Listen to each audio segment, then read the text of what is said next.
Hi guys and welcome to back study IAS with Dev Sutar YouTube channel. Last class में हमने संसद के topic को उसमें हमने शुरू किया था और उसके अंदर हमने संचित निधि क्या होती है उसको समझा, वेतन और भत्ते समझे, सांसदों के शपथ और प्रतिज्ञान समझा, उसके अंदर उनको कैसे पद से मुक्ति मिल सकती है, कैसे उनको पद से हटाया जा सकता है, क्या क्या कानून है, दल बदल कानून एंड एटसेट्रा, सारी चीज़ें हमने समझी थी। और आज हमें शुरू करना है लक्ष्मीकांत के ही टॉपिक नंबर 22 संसद के अंदर संसद के पीठासीन जो अधिकारी होते हैं उनके बारे में। आई होप कल वाली क्लासों को आपने रिवीजन किया होगा और आगे की क्लास से समझने के लिए आप लोग अब रेडी हैं। सबसे पहले हमें ये समझना है कि संसद के पीठासीन अधिकारी होते कौन है। एकदम बातों को ध्यान से एक एक बात को उचित तरीके से समझते रहिएगा ताकि कोई दिक्कत ना हो। तो सबसे पहले पीठासीन अधिकारी वो होते हैं जो पीठ पर आसीन होते हैं। इसका अगर आप इस शब्द का यदि संधि विच्छेद करेंगे, जैसे पीठासीन शब्द है तो संधि विच्छेद क्या होगा, पीठ प्लस आसीन, मतलब जो भी सदन है उस सदन की पीठ पर जो आसीन होता है, पीठ पर जो बैठता है, जो मुख्य बेंचमार्क के रूप में बैठता है, उस व्यक्ति को बोलते हैं पीठासीन अधिकार। अब वो यदि पीठासीन अधिकारी लोकसभा के अंदर बैठा है तो उसको अपन बोलते हैं लोकसभा का अध्यक्ष। लोकसभा का क्या होते हैं, वो लोकसभा के अध्यक्ष होते हैं। और यदि वो आपके राज्यसभा के अंदर बैठे हैं तो उसको अपन बोलते हैं क्या, राज्यसभा के सभापति बोलते हैं। क्या बोलते हैं, राज्यसभा के सभापति बोलते हैं। अब यदि हो सकता है कि लोकसभा का अध्यक्ष कुछ टाइम के लिए छुट्टियों पे हो तो उनके जो उपाध्यक्ष बैठेगा, तो उपाध्यक्ष भी क्या है, पीठासीन अधिकारी है। सभापति की जगह हो सकता है उपसभापति बैठे तो उपसभापति क्या हो जाएंगे, उस समय के लिए वहां के पीठासीन अधिकारी हो जाएंगे। तो हमें जो लोकसभा और राज्यसभा के लिए जो भी संसद के दो सदन है, उन सदनों के पीठासीन अधिकारियों के बारे में क्या क्या उनको विशेष अधिकार है, क्या क्या उनकी शक्तियां हैं, कैसे उनकी नियुक्ति होती है, कैसे उनकी पद मुक्ति हो सकती है, उनके बारे में विस्तार से बात करनी है। और यूपीएससी का ही फेवरेट चैनल है, यहाँ से यूपीएससी प्रश्न आते रहते हैं, तो आप मुख्य रूप से फोकस करके इसको समझिएगा। सबसे पहले लिखा हुआ कि संसद के प्रत्येक सदन के अपने पीठासीन अधिकारी होते हैं। ऑफकोर्स अगर राज्यसभा है तो राज्यसभा के अपने पीठासीन अधिकारी है, लोकसभा है तो लोकसभा के अपने पीठासीन अधिकारी हैं। लोकसभा में अध्यक्ष और उपाध्यक्ष होते हैं, ये दो पीठासीन अधिकारी है। और राज्यसभा के अंदर सभापति और उपसभापति इसके पीठासीन अधिकारी होते हैं। इतनी बात आपको क्लियर हो गई, वेरी गुड। छोटी सी बात थी, आपको पता होगी, नॉर्मली पता ही रहती है। इसके अलावा लोकसभा में सभापति का अपना पैनल होता है, ये आपको बात ध्यान रखनी है। लोकसभा के अंदर सभापति का, किसका, ये सभापति यहाँ पे शब्द गलत लिख दिया है, यहाँ पे एक्चुअली शब्द होना चाहिए लोकसभा में अध्यक्ष का। किसका, लोकसभा का जो मुखिया होते हैं, लोकसभा के अध्यक्ष, उनका अपना एक क्या होता है, पैनल होता है। क्या होता है, पैनल होता है।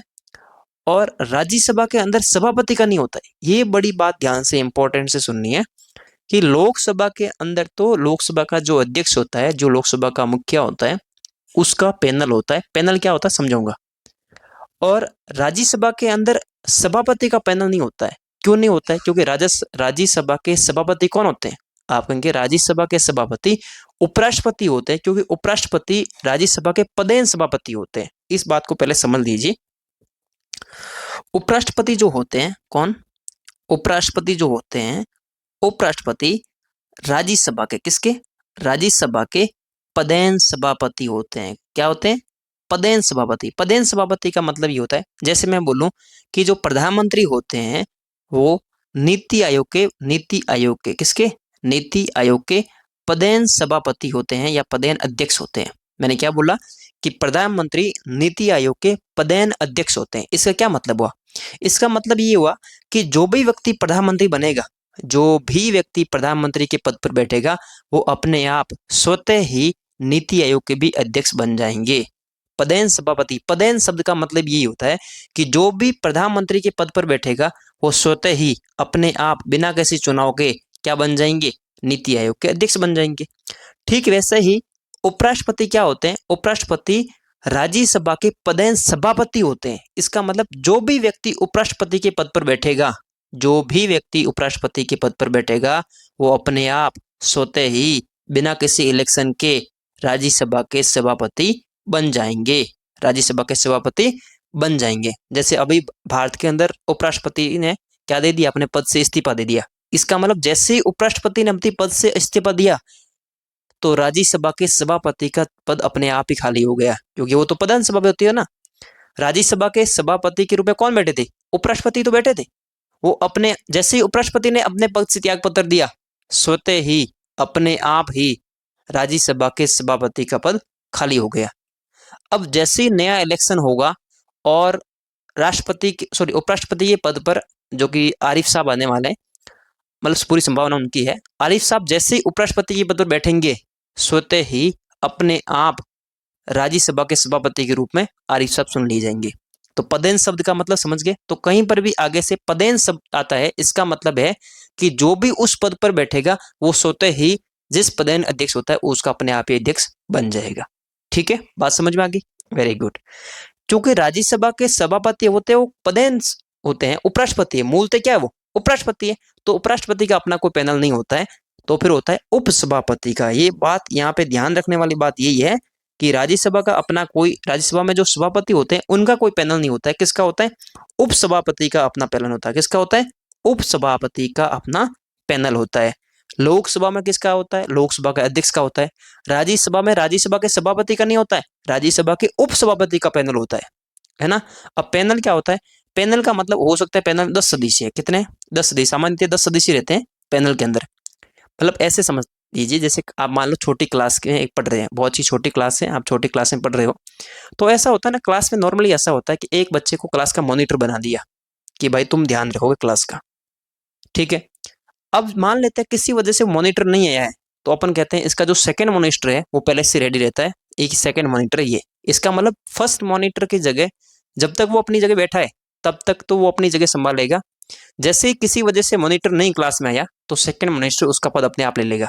ठीक है, फिर मान लो सेकंड नहीं आया तो उसका थर्ड अपने आप ही डिसाइड कर लिया होता है। थर्ड है, फोर्थ है, फिफ्थ है, सिक्स्थ है, सेवंथ है, एट्थ। तो वैसे ही राज्यसभा के अंदर और लोकसभा के अंदर क्या होता है कि एक तो अध्यक्ष है। अब अध्यक्ष नहीं आया तो उपाध्यक्ष बैठेंगे। उपाध्यक्ष मान लो किसी वजह से नहीं रहे, किसी वजह से नहीं उपस्थित हो पाए, तो फिर उनके पैनल में जो भी व्यक्ति है, उनका पैनल मान लो 10 लोगों का पैनल है, 10 लोगों के पैनल में से जो भी व्यक्ति बैठे वहां पे उपस्थित है वो अपने यहाँ पे उस दिन की अध्यक्षता कर लेगा। ठीक वैसे ही राज्यसभा में नॉर्मली सभापति होते हैं। मान लो सभापति नहीं आए हुए हैं तो उपसभापति आ जाएंगे। उपसभापति भी नहीं आए हुए हैं, इसका मतलब ये है कि उपसभापति का जो भी वो पैनल है, उस पैनल में उपस्थित व्यक्ति स्वतः ही अपने आप ही उस दिन के लिए, जिस दिन के लिए भी उपसभापति और सभापति नहीं है, अपने आप ही वो अध्यक्षता करने के लिए चले जाएंगे। बात समझ में आ गई? Very good. तो अपने अपने पैनल में इनके द्वारा जो पैनल नियुक्त किए जाते हैं वो आज समझ में आ गई। तथा एग्जाम के लिए इतना इंपॉर्टेंट नहीं वाला है, बस समझाने बीच में आई तो मैंने उसको समझा दी, लेकिन एग्जाम के पॉइंट ऑफ व्यू से इतनी इंपॉर्टेंट नहीं है। तो अब एग्जाम के लिए इंपॉर्टेंट वाली बात तो अब आती है जिसको पढ़ना है लोकसभा अध्यक्ष। मोस्ट मोस्ट मोस्ट इंपॉर्टेंट एक है। यूपीएससी हर साल 1 से 2 प्रश्न यहाँ से पूछती है, प्रीलिम्स के अंदर भी और कभी कभी मेंस में भी। मेंस में थोड़े रेयर केस होते हैं बट प्रीलिम्स से प्रश्न पूछे जाते हैं।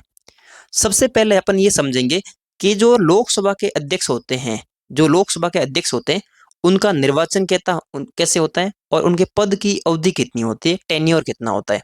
सबसे पहले अपन इलेक्शन समझेंगे कि लोकसभा के अध्यक्ष को चुना कैसे जाता है, और फिर समझेंगे उनकी पदावधि समझेंगे। तो देखो, जैसे ही पहली बैठक होती है, क्या लिखा हुआ पहले अपन पढ़ लेते हैं, जो लक्ष्मीकांत में लिखा हुआ उनको पढ़ लेते हैं। पहली बैठक के पश्चात उपस्थित सदस्यों के बीच से अध्यक्ष का चुनाव किया जाता है। जैसे ही नए, हम बात तो भाई कंडीशन तो यही लेके चलेंगे ना भाई, नए इलेक्शन हुए लोकसभा के अंदर। अब चूंकि लोकसभा के अध्यक्ष की बात कर रहे हैं तो बात कैसे करेंगे, लोकसभा की। तो फॉर एग्जाम्पल मान लो लोकसभा नई नई चुनकर आई है, लोकसभा का नया नया चुनाव होके आया है, तो जैसे ही उनकी पहली बैठक होगी, जैसे ही उनकी पहली बैठक होगी तो पहली बैठक में उपस्थित सदस्य, जो भी लोकसभा के सदस्य उपस्थित होंगे, उन सदस्यों में से ही, उन सदस्यों के बीच में से ही लोकसभा के अध्यक्ष का चुनाव किया जाता है। ये बात तो समझ में आ गई। इसका मतलब ये हम कह सकते हैं कि लोकसभा का अध्यक्ष वो व्यक्ति होता है जो लोकसभा का सदस्य भी होना चाहिए। लोकसभा का सदस्य अनिवार्य रूप से होना चाहिए। लोकसभा का अध्यक्ष बनना है तो लोकसभा के अंदर उसको सदस्य अनिवार्य रूप से होना चाहिए, जबकि ब्रिटेन में ऐसा नहीं है। ब्रिटेन में लोकसभा का अध्यक्ष बनना है तो लोकसभा का अध्यक्ष का सदस्य तो होना चाहिए, बट उसकी पार्टी है जो पार्टी से पद का त्याग देना पड़ता है उसको। समझ आ गई बात? तो लोकसभा का अध्यक्ष जो होता है वो अनिवार्य रूप से लोकसभा का सदस्य भी होता है। लोकसभा का सदस्य होना अनिवार्य रूप से बात कर रहा हूँ, अनिवार्य रूप से होना चाहिए। ऐसा नहीं कि राज्यसभा में सदस्य है और लोकसभा के अध्यक्ष के रूप में चुन लिया, नहीं, ऐसा भी नहीं हो सकता। लोकसभा के अंदर सदस्य होना ही चाहिए। ठीक है। जब अध्यक्ष का स्थान खाली होता है, रिक्त होता है, तो लोकसभा उस रिक्त स्थान के लिए किसी अन्य सदस्य को चुनती है। और आप पता ही है, अब मान लो लोकसभा का अध्यक्ष का पद खाली है किसी भी वजह से, यहाँ पे अब देखिए कि रिक्त शब्द में और अनुपस्थित शब्द में फर्क है। ध्यान से समझना इस बात को, एग्जाम में हो सकता है गच्चा खा सकते हो, मैं यहाँ पे समझा रहा हूँ, आप ध्यान से समझिए इस बात को। अपने यहाँ पे क्या लिखा हुआ था, देखो पहले फोकस करो, क्या लिखा हुआ, रिक्त होता है। रिक्त का मतलब क्या है, जैसे मान लेते हैं कि लोकसभा के अध्यक्ष है और किसी भी वजह से हो सकता है लोकसभा के अध्यक्ष ने त्याग पत्र दे दिया हूँ, त्याग पत्र दे दिया हूँ। हो सकता है कि लोकसभा के अध्यक्ष ने है जो उनकी मृत्यु हो गई हो, ऐसा भी हो सकता है। हो सकता है कि लोकसभा के अध्यक्ष का संसद के अंदर किसी वजह से अपना जो सदस्यता है वो सदस्यता ही रद्द हो जाए, उनकी किसी वजह से चुनाव रद्द हो गए, जो भी हुआ उनकी सदस्यता रद्द हो गई है, मृत्यु हो गई है, त्यागपत्र हो गया, मतलब किसी भी कारणवश यदि लोकसभा के जो पद है, लोकसभा का जो अध्यक्ष का पद है, वो पद ही खाली हो जाए, अनुपस्थित की बात नहीं कर रहा हूँ। देखो अब्सेंट में और रिक्त में फर्क है। अब्सेंट अलग चीज है, अब्सेंट का मतलब है तो हो सकता है उनको बुखार है या स्वास्थ्य कारण है या फिर कोई काम होने की वजह से, पारिवारिक काम हो सकता है, कोई इंटरनेशनल काम हो सकता है, उसकी वजह से यदि वो अब्सेंट है तो वापस चुनाव नहीं होते, ध्यान रखना, तो वापस चुनाव नहीं होते हैं। अब्सेंट है तो उनके जगह उपाध्यक्ष बैठ जाते हैं। यदि वो अब्सेंट है, यदि लोकसभा के अध्यक्ष अब्सेंट है, उनके जगह कौन आ जाएंगे, उपाध्यक्ष। जब तक वो अब्सेंट है तब तक उनका पद कौन संभालेंगे, उपाध्यक्ष संभाल लेंगे लोकसभा के। लेकिन यदि उनका क्या हो जाता है पद, यदि पद लोकसभा अध्यक्ष का क्या हो जाता है, रिक्त हो जाता है, खाली हो जाता है, तो फिर उस पद को भरने के लिए फिर से उसी सदन में से, लोकसभा के सदन में से ही फिर से किसी एक सदस्य को लोकसभा के सभी सदस्य मिलकर और नया लोकसभा अध्यक्ष चुनते हैं। समझ आ गई बात। तो यहाँ पे शब्द क्या लिखा हुआ है, रिक्त लिखा हुआ है। रिक्त का मतलब है पद खाली हो जाना। रिक्त का मतलब क्या होता है, पद का खाली हो जाना, अनुपस्थित नहीं, खाली हो जाना। तो अब बात पे फोकस करो, क्या लिखा हुआ है कि जब अध्यक्ष का स्थान रिक्त हो जाता है, खाली हो जाता है, तो लोकसभा उस रिक्त स्थान के लिए किसी अन्य सदस्य को चुन लेती है। अब अन्य सदस्य कौन सा, लोकसभा के सदस्यों में से ही, लोकसभा का सदस्यों में से ही सभी सदस्य मिलकर चुनाव कर लेते हैं, फिर से नया सदस्य चुन ले, अध्यक्ष है जो चुन लेते हैं। ये बात कब कर रहा हूँ, रिक्त की बात कर रहा हूँ, खालीपन की बात कर रहा हूँ, यदि पद क्या है, खाली है। ठीक है। फिर अगली बात होती है कि लोकसभा के अध्यक्ष का चुनाव, देखो थोड़े थोड़े फैक्ट है और फैक्ट मैं बता रहा हूँ, समझा रहा भी हूँ। ये पहला फैक्ट हो गया। दूसरा फैक्ट क्या है कि राष्ट्रपति लोकसभा अध्यक्ष के चुनाव की तारीख निर्धारित करता है। ये भी इंपॉर्टेंट है, थोड़ा बहुत इंपॉर्टेंट है कह सकते हैं कि लोकसभा के अध्यक्ष का चुनाव किस तारीख को होगा, ये कौन निर्धारित करते हैं, राष्ट्रपति निर्धारित करते हैं। कौन करते हैं, राष्ट्रपति। हो सकता है आपके एग्जाम में यहाँ पे क्या ऑप्शन देगा बताए, एग्जाम के ऑप्शन यहाँ पे एक ही बन सकता है, और ऑप्शन क्या बन सकता है कि लोकसभा अध्यक्ष के चुनाव की तारीख का निर्धारण चुनाव आयोग करता है। अपन के दिमाग में तो यही आएगा, हाँ बिल्कुल चुनाव आयोग करता है। चुनाव आयोग बिल्कुल नहीं करता है। लोकसभा अध्यक्ष के चुनाव, अध्यक्ष का चुनाव एज ए सदस्य नहीं, एज ए अध्यक्ष के रूप में बात कर रहे हैं। भाई सदस्य सबके सब चुन के आ गए, लोकसभा का इलेक्शन पूरा का पूरा हो गया, अब सदस्य आ भी गए, अब पहली बैठक चुन रही है, मतलब चल रही है। अब पहली बैठक के अंदर लोकसभा के अध्यक्ष का चुनाव होता है कि इस लोकसभा का अध्यक्षपन कौन करेगा, 5 साल तक अध्यक्षता कौन करेगा, इन सदस्यों में से कौन व्यक्ति जो है 5 साल तक अध्यक्षता करेगा। तो इस अध्यक्ष के चुनाव की जो तारीख है, चुनाव होता है, चुनाव कैसे होता है, 19 सदस्य में से वोटिंग कौन करते हैं, लोकसभा के सभी सदस्य वोटिंग करते हैं। ठीक है। अध्यक्ष के चुनाव की तारीख कौन निर्धारित करता है, राष्ट्रपति करता है। कौन निर्धारित करता है, राष्ट्रपति निर्धारित करता है। ध्यान रखिएगा, ये वाली लाइन आपके क्वेश्चन में पूछी जा सकती है। ऊपर वाली लाइन जो है जो भी आपके प्रीलिम्स के अंदर पूछी जा सकती है, स्टेटमेंट बना के, ध्यान रखिएगा। अगला है कि अध्यक्ष लोकसभा, ये बिल्कुल इंपॉर्टेंट बात लिख रहा है कि पहले यहाँ पे कॉमा लगा लीजिए, अपनी किताब में नहीं लगी हुई तो कॉमा लगा लीजिए ताकि पढ़ने में थोड़ी एकदम क्लियरिटी आएगी। क्या लिखा हुआ है, जो अध्यक्ष होता है वो लोकसभा के जीवन काल तक पद धारण करता है। किसके, लोकसभा के जीवन काल तक। अब मुझे बताओ सामान्यतः लोकसभा का जीवन काल कितने साल तक होता है, तो आप कहेंगे कि सर आपने पढ़ाया था 5 साल का कार्यकाल होता है सामान्यतः, जनरली। लेकिन लोकसभा का विघटन भी हो सकता है, मान लेते हैं किसी वजह से लोकसभा का विघटन यदि 13 दिन के अंदर अंदर हो गया, 1 महीने में हो गया, 2 साल में हो गया, 3 साल में हो गया, 4 साल में हो गया, यदि किसी वजह से लोकसभा का विघटन हो जाता है तो फिर लोकसभा के अध्यक्ष को भी अपना पद खाली करना पड़ता है। पद से मतलब पद अपने आप ही उसका स्वतः ही खाली हो जाता है। ठीक है, समझ आ गई बात। तो लोकसभा के अध्यक्ष का कार्यकाल कितना रहेगा? लोकसभा के जीवन काल के बराबर। जितना लोकसभा का जीवन काल है उतना ही उनके अध्यक्ष का भी क्या रहेगा?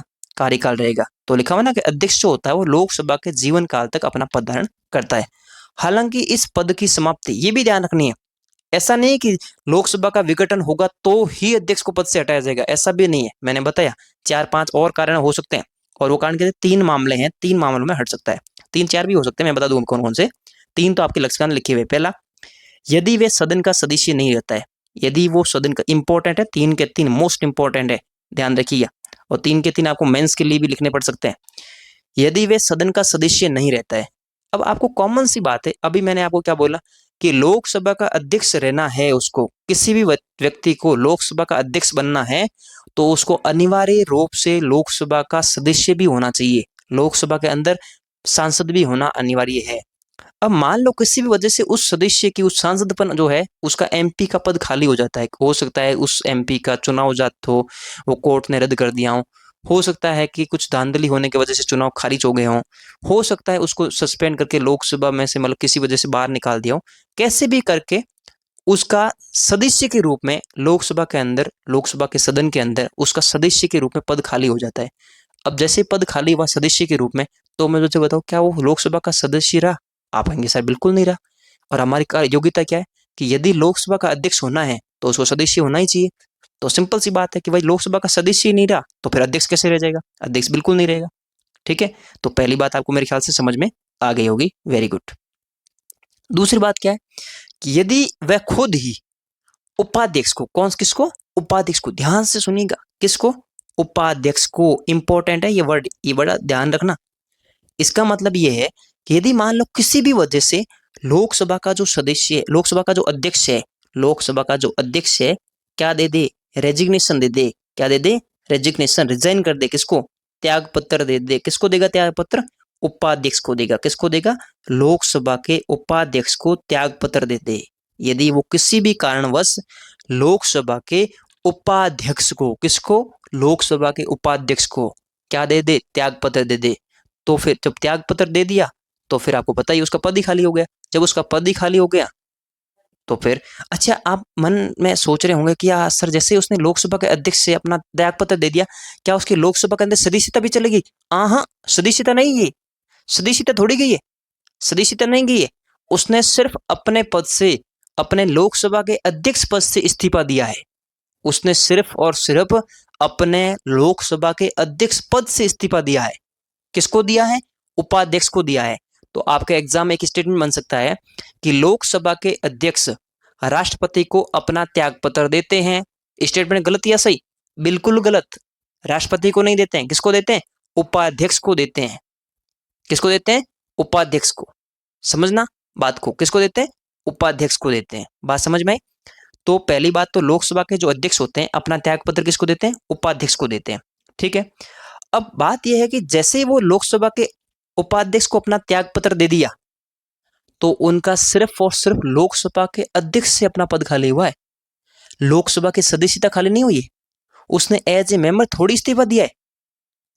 अब आप समझ में, मन में आ रहा होगा कि हालांकि मैंने बताया हुआ है, मैं फिर यहाँ पे फिर से रिपीट हो रहा था, क्वेश्चन पूछ लेता हूँ। मुझे बताइए, यदि कोई भी सांसद है, मान लेते हैं लोकसभा के अंदर वो सांसद है और उसको अपने पद से इस्तीफा देना है, अपने पद से त्याग करना है, तो वो किसको त्याग पत्र देगा? लोकसभा का उपाध्यक्ष को देगा ना? हाँ, नहीं, किसको देगा? लोकसभा के अध्यक्ष को देगा। ध्यान में समझाता हूं मैं यहाँ पे ना, ऐसा करता हूँ, समझा ही देता हूँ आपका, ताकि कंफ्यूजन ना रहे। इस तरफ देखो, मैं यहाँ पे लिख रहा हूँ और आपको लिख के समझा रहा हूँ इस चीज को। देखो, यदि कोई सदस्य है, यदि कोई सदस्य है, लोकसभा का सदस्य है, किसका सदस्य? लोकसभा का सदस्य है, तो यदि अपना रिजाइनेशन देना चाहता है, रिजाइन करना चाहता है, तो रिजाइन कहाँ पे करेगा? रिजाइन किसको देगा? वो देगा लोकसभा के अध्यक्ष को। किसको देगा? अध्यक्ष को देगा। ध्यान से समझना, यदि लोकसभा का सदस्य है, कौन है? सदस्य है, और यदि वो रिजाइन करना चाहता है, कोई भी ऐसा सदस्य जो लोकसभा का सदस्य है, मेंबर है, एमपी है, और वो चाहता है रिजाइन करना, तो अपना त्याग पत्र किसको देगा? लोकसभा के अध्यक्ष को देगा। बात समझ आ गई? लेकिन यदि लोकसभा का अध्यक्ष है, लोकसभा का जो अध्यक्ष है, वो खुद अपना त्याग पत्र देना चाहता है, वो खुद अपना त्याग पत्र देना चाहता है, किस पद से? अपने अध्यक्ष पद से। अपने अध्यक्ष पद से यदि वो त्याग पत्र देना चाहता है, तो किसको देगा? तो लोकसभा के उपाध्यक्ष को देगा। किसको देगा? उपाध्यक्ष को देगा। बात समझ में आ गई? अब जैसे ही इसने अपने लोकसभा के अध्यक्ष से अपना इस्तीफा दिया, त्याग पत्र दिया, तो अब वो नॉर्मल सदस्य हो गया, मतलब नॉर्मल एमपी हो गया। पहले वो क्या था? पहले वो लोकसभा अध्यक्ष था, अब वो लोकसभा का अध्यक्ष नहीं है, अब वो सामान्य एक संसद का सदस्य है, लोकसभा का सांसद है। अब यदि वो इस पद से भी अपना इस्तीफा देना चाहता है, तो फिर जो भी नया अध्यक्ष आएगा, उसको अपना क्या दे देगा? त्याग पत्र दे देगा। अब आपको पता ही है कि यदि लोकसभा का अध्यक्ष का पद खाली होता है, तो जब तक उस पद को भर नहीं देते, तब तक जो उपाध्यक्ष होते हैं, वही अध्यक्षपन करते हैं, वही अध्यक्षता करते हैं। तो फिर जो ये एमपी होगा, अगर अपना नहीं देना चाहता है अपने एमपी पद से, तो कोई दिक्कत नहीं है। यदि वो फिर भी एमपी पद से भी इस्तीफा देना चाहता है, तो फिर वो किसको देगा? जो भी उस समय लोकसभा अध्यक्ष की सीट पर बैठा रहेगा, उस व्यक्ति को देगा। समझ आ गई बात? Very good. तो ये आप बात ध्यान रखिएगा कि लोकसभा के जो उपाध्यक्ष को हैं, जो यदि अपना संबोधित हस्ताक्षर सहित अपना लेख देकर पदत्याग दे दे, तो भी उसका पद खाली हो सकता है, और यदि उसकी सदन की सदस्यता नहीं रहती है, तो भी उसका पद से खाली हो जाता है, लोकसभा का अध्यक्ष का पद खाली हो जाता है। तीसरा पॉइंट है कि यदि लोकसभा के तत्कालीन सदस्य, यदि लोकसभा के तत्कालीन सदस्य, तत्कालीन समस्त सदस्य, यहाँ पे बहुमत है ना, आप किताब में भी शायद बहुमत लिखा होगा, इसको बहुमत की जगह एक बीच में वर्ड डाल दो, विशेष बहुमत। क्या डालोगे? विशेष बहुमत से। यदि लोकसभा के तत्कालीन समस्त सदस्य, मतलब उस समय जितने भी सदस्य उपस्थित है लोकसभा के अंदर, वो सभी सदस्य मिल जाए और सभी के सभी सदस्य मिलकर क्या कर दे? बहुमत से पारित संकल्प पारित कर दे, मेजोरिटी से, स्पेशल मेजोरिटी से। किससे? स्पेशल मेजोरिटी से। स्पेशल मेजोरिटी से क्या कर दे? एक बिल पारित कर दे, और इस बिल के द्वारा क्या कर दे? उनको पद से हटा दे। क्या कर दे? पद से हटा दे। कहने का मतलब है लोकसभा के अध्यक्ष को अपने पद से ही हटा दे। कैसे हटाया जाएगा? सिर्फ और सिर्फ लोकसभा सदन के, ये बात ध्यान रखिएगा अच्छे से, लोकसभा के पद से यदि उसके लोकसभा अध्यक्ष से उस पद को हटाना है, तो क्या करना है? लोकसभा के सभी सदस्य, राज्यसभा का एक भी नहीं, किसके? लोकसभा के सभी सदस्य मिलेंगे, जितने भी उपस्थित है उस समय, जितने भी उपस्थित है, लिखा हुआ ना तत्कालीन, मतलब उस समय जितने भी सदस्य उपस्थित है, वो अपने विशेष बहुमत से, किससे? विशेष बहुमत से, स्पेशल मेजोरिटी से, विशेष बहुमत से क्या कर देंगे? यदि वो एक बिल पारित कर दे, एक उनका जो उनके विरुद्ध में बिल पारित कर दे, तो फिर वो बिल पारित करेंगे नहीं, क्या? संकल्प। ये संकल्प क्या होते हैं, बिल क्या होते हैं, मैं समझाऊंगा। बिल बोलना गलत है, यहाँ पे क्या बोलेंगे? संकल्प पारित कर दे, तो लोकसभा के अध्यक्ष को पद से हटाया जा सकता है। ठीक है। एक और बात है इसमें कि यदि लोकसभा के अध्यक्ष को उनके पद से हटाना है, बड़े ध्यान की पत्ते की बात बोल रहा हूँ, ध्यान से एक एक शब्द को ध्यान से समझना, ध्यान से सुनना, क्योंकि इंपॉर्टेंट बात है। यहाँ से यूपीएससी ने पहले प्रश्न पूछे हैं प्रीवियस ईयर में, और फिर से पूछ सकती है। क्या हुआ कि यदि लोकसभा के अध्यक्ष को अपने पद से रिजाइन देना है, तो रिजाइन दे दिया, किसको देगा? उपाध्यक्ष को देगा। किसको देगा? उपाध्यक्ष को देगा। और यदि दे दिया तो उसका पद खाली हो गया। किसी भी वजह से हो सकता है कि सदन की सदस्यता ही नहीं रही उसकी, तो जब सदन की सदस्यता ही नहीं रही, तो फिर अध्यक्ष कैसे रह सकता है? तो अध्यक्ष पद अपने आप ही खाली हो गया। ठीक है। फिर मैंने क्या बोला? यदि लोकसभा के अध्यक्ष अपना त्याग पत्र देते हैं उपाध्यक्ष को, तो उनका पद सिर्फ और सिर्फ लोकसभा के अध्यक्ष से खाली होता है, सदस्यता के रूप में खाली नहीं होता है। यदि उनको सदस्यता भी खाली करना है, तो फिर उनको फिर से अगेन लोकसभा के अध्यक्ष को क्या देना पड़ेगा? त्याग पत्र देना पड़ेगा, तभी उसका पद खाली होगा, नहीं तो नहीं होगा। बात समझ आ गई? Very good. फिर तीसरी बात हमने क्या बोली कि यदि लोकसभा के अध्यक्ष को कोई हटाना चाहिए, लोकसभा खुद ही हटाना चाहिए, हटाना चाहती है, तो क्या करना पड़ेगा उसको? उस समय जितने भी सदस्य लोकसभा के अंदर उपस्थित है, वो सारे के सारे स्पेशल मेजोरिटी के साथ में, विशेष बहुमत के साथ में एक संकल्प पारित कर दे, एक संकल्प पारित कर दे। ठीक है।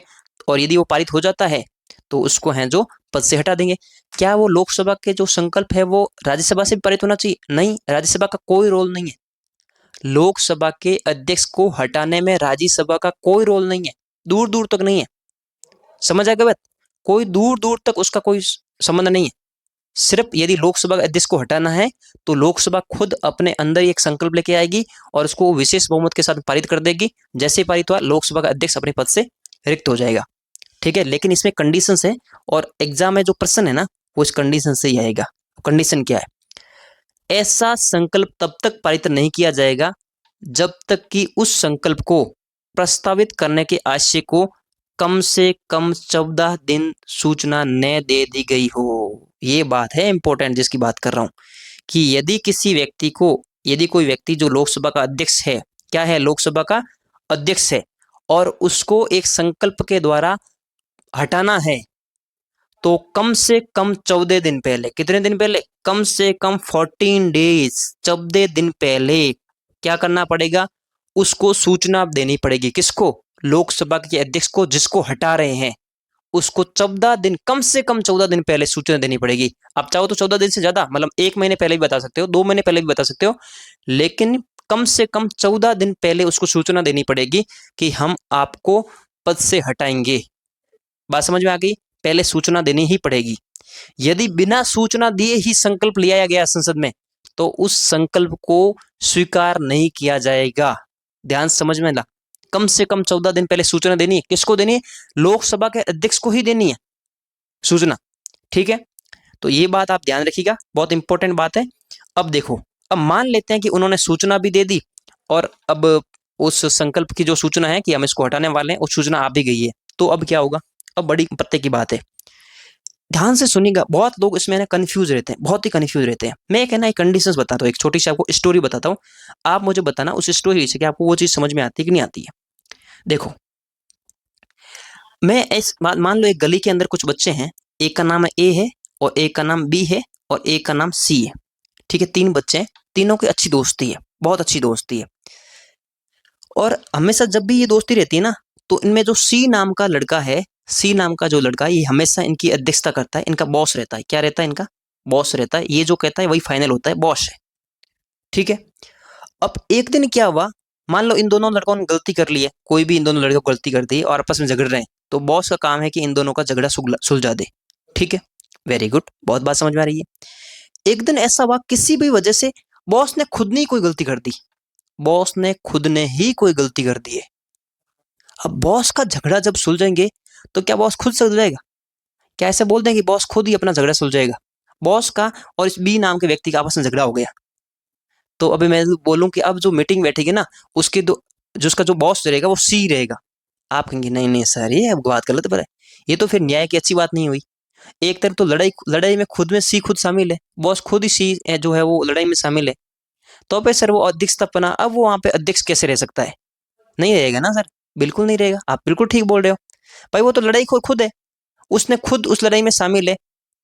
जैसे ऐसे समझो कि मान लो कोई सुप्रीम कोर्ट है, अब सुप्रीम कोर्ट के जज के खिलाफ ही कोई ना कोई क्राइम हो रखा है, तो उस समय मैं बोलूं कि नहीं नहीं जज साहब, आपके विरोधी क्राइम हो रखा है, आप खुद ही यहाँ पे निर्णय दे दीजिए, आप ही यहाँ पे हैं जो निर्णय कर दी थी। तो सिंपल सी बात है, जज है जो अपने पक्ष में निर्णय देगा ना। या फिर मान लो सी की बात करें तो सी खुद अपने पक्ष में निर्णय देगा ना। तो आप कहेंगे सर एक ऐसा नियम बनाते हैं कि जब भी कोई व्यक्ति जो बॉस है, यदि उस बॉस के खुद शामिल नहीं है, तब तक तो कोई भी झगड़े हो रहे हैं तो बॉस हैं जो खुद निष्पक्ष रूप से सबका न्याय कर देगा। लेकिन जैसे ही कई वजह से बॉस खुद, जो निर्णय करने वाला व्यक्ति है, वो खुद ही उसमें शामिल हो जाए, वो खुद ही वहां पे क्रिमिनल है, एक्यूज्ड है, तो फिर सर उस जगह उसको अध्यक्षता करने का कोई हक नहीं है। बिल्कुल ठीक बोल रहे हो। अब यही बात समझते हैं अध्यक्ष वाले पद में। अब आपको मुझे लगता है बात तो समझ में आ गई होगी। बिल्कुल गुड।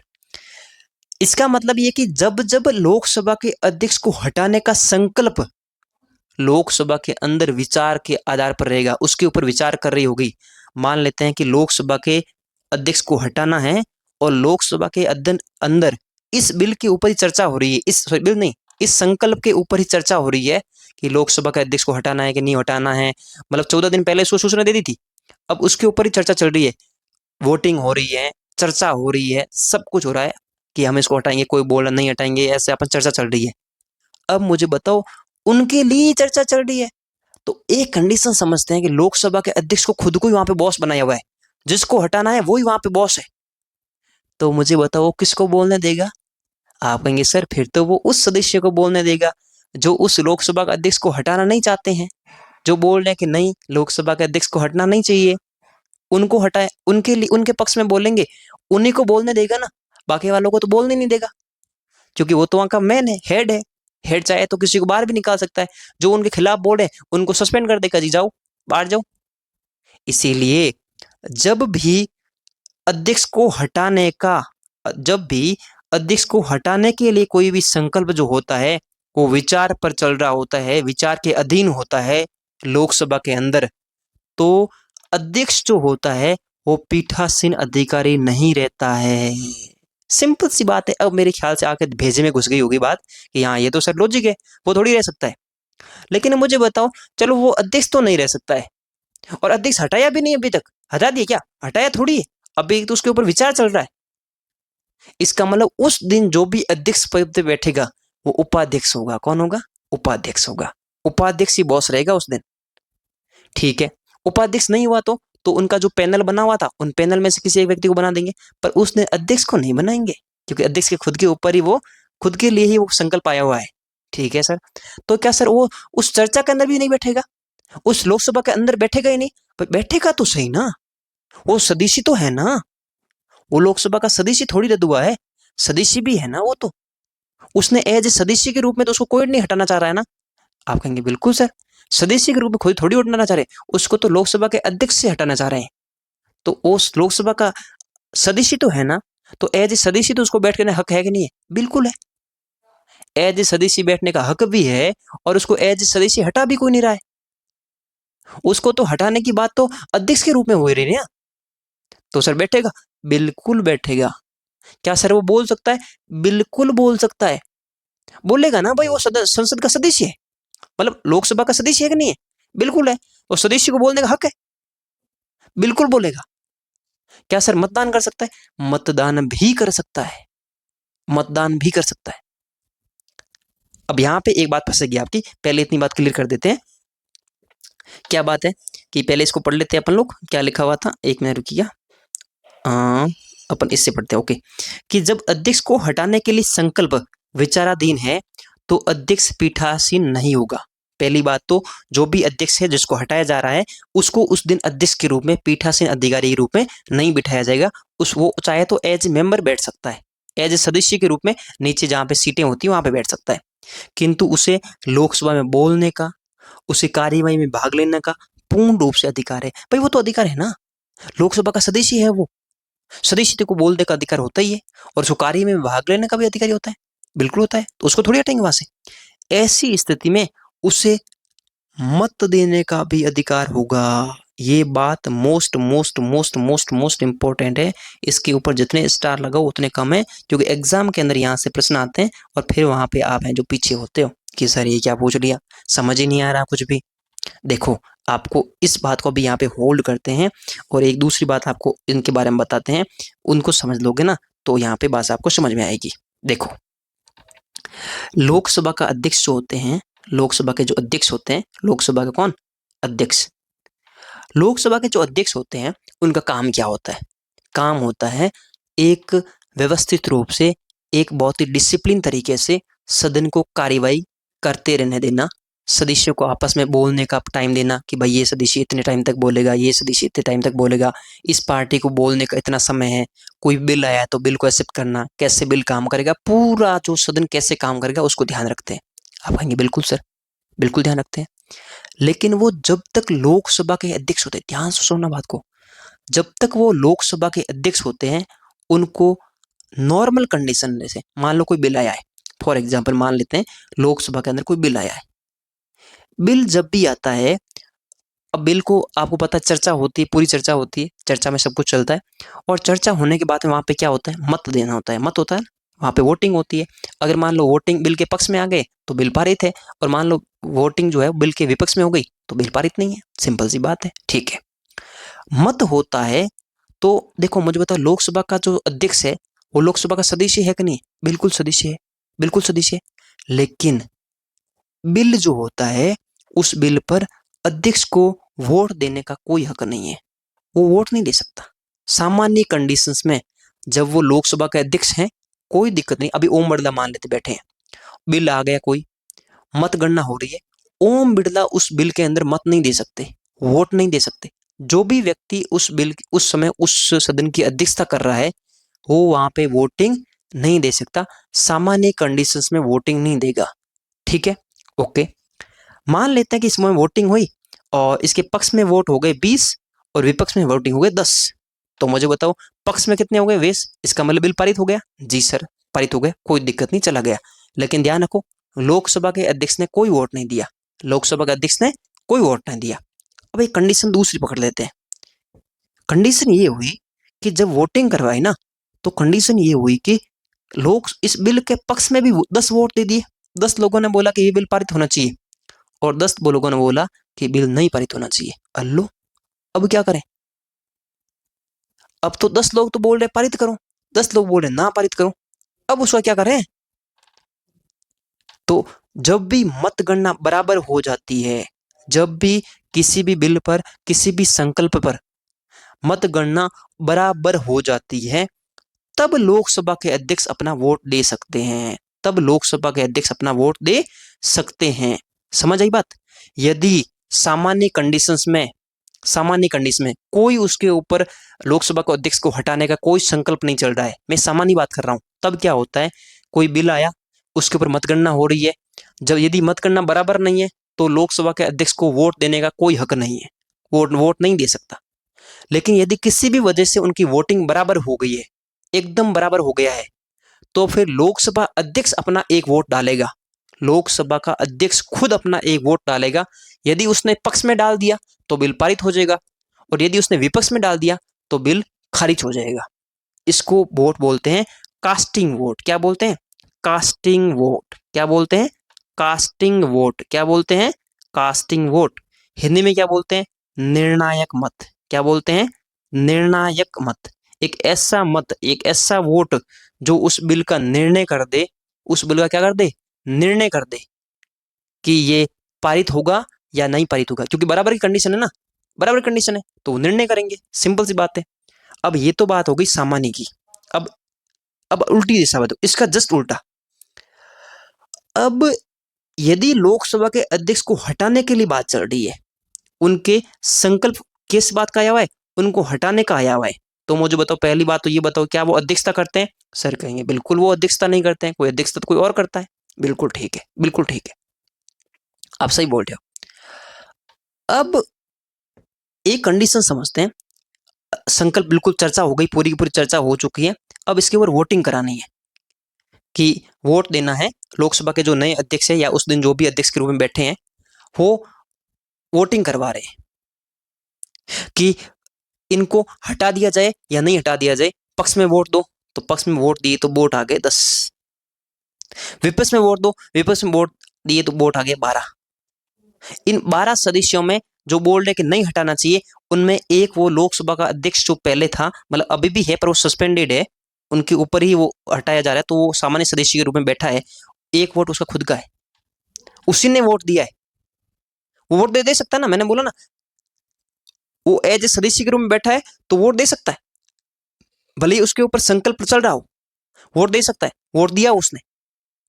जो पक्ष में जो 12 वोट थे उनमें से, सॉरी, जो विपक्ष में 12 वोट थे उनमें से एक वोट उसी का था, उसी ने बोला कि नहीं मेरे को नहीं हटाना चाहिए, क्योंकि आज तो वो अध्यक्ष के रूप में थोड़ी बैठा है, वो सामान्य स्थिति में बैठा है ना, अपने एज ए सदस्य के रूप में बैठा है, तो एज ए सदस्य के रूप में तो वोट दे सकता है कि नहीं दे सकता है? दे सकता है, और उसने दिया, कोई दिक्कत नहीं है। लेकिन समझो, एक कंडीशन थोड़ी सी चेंज करते हैं। कंडीशन चेंज ये करी कि मान लो इसके पक्ष में वोट आए 150, 150 वोट आए पक्ष में आ गए कि इसको हटा दो, कोई काम का नहीं इंसान है ये। लेकिन इसके विपक्ष में जो वोट गए उनमें भी 150 आ गए, 150 आ गए, ये भी बोल रहे हैं कि नहीं इसको नहीं हटाना चाहिए। लेकिन ये जो नहीं हटाने वाले जो वोट है, उनमें से एक वोट वो है जो लोकसभा अध्यक्ष था पहले, मतलब सस्पेंडेड है अभी, जिसके ऊपर ही संकल्प आया हुआ है, वो खुद ही उस सभा के अंदर बैठा है।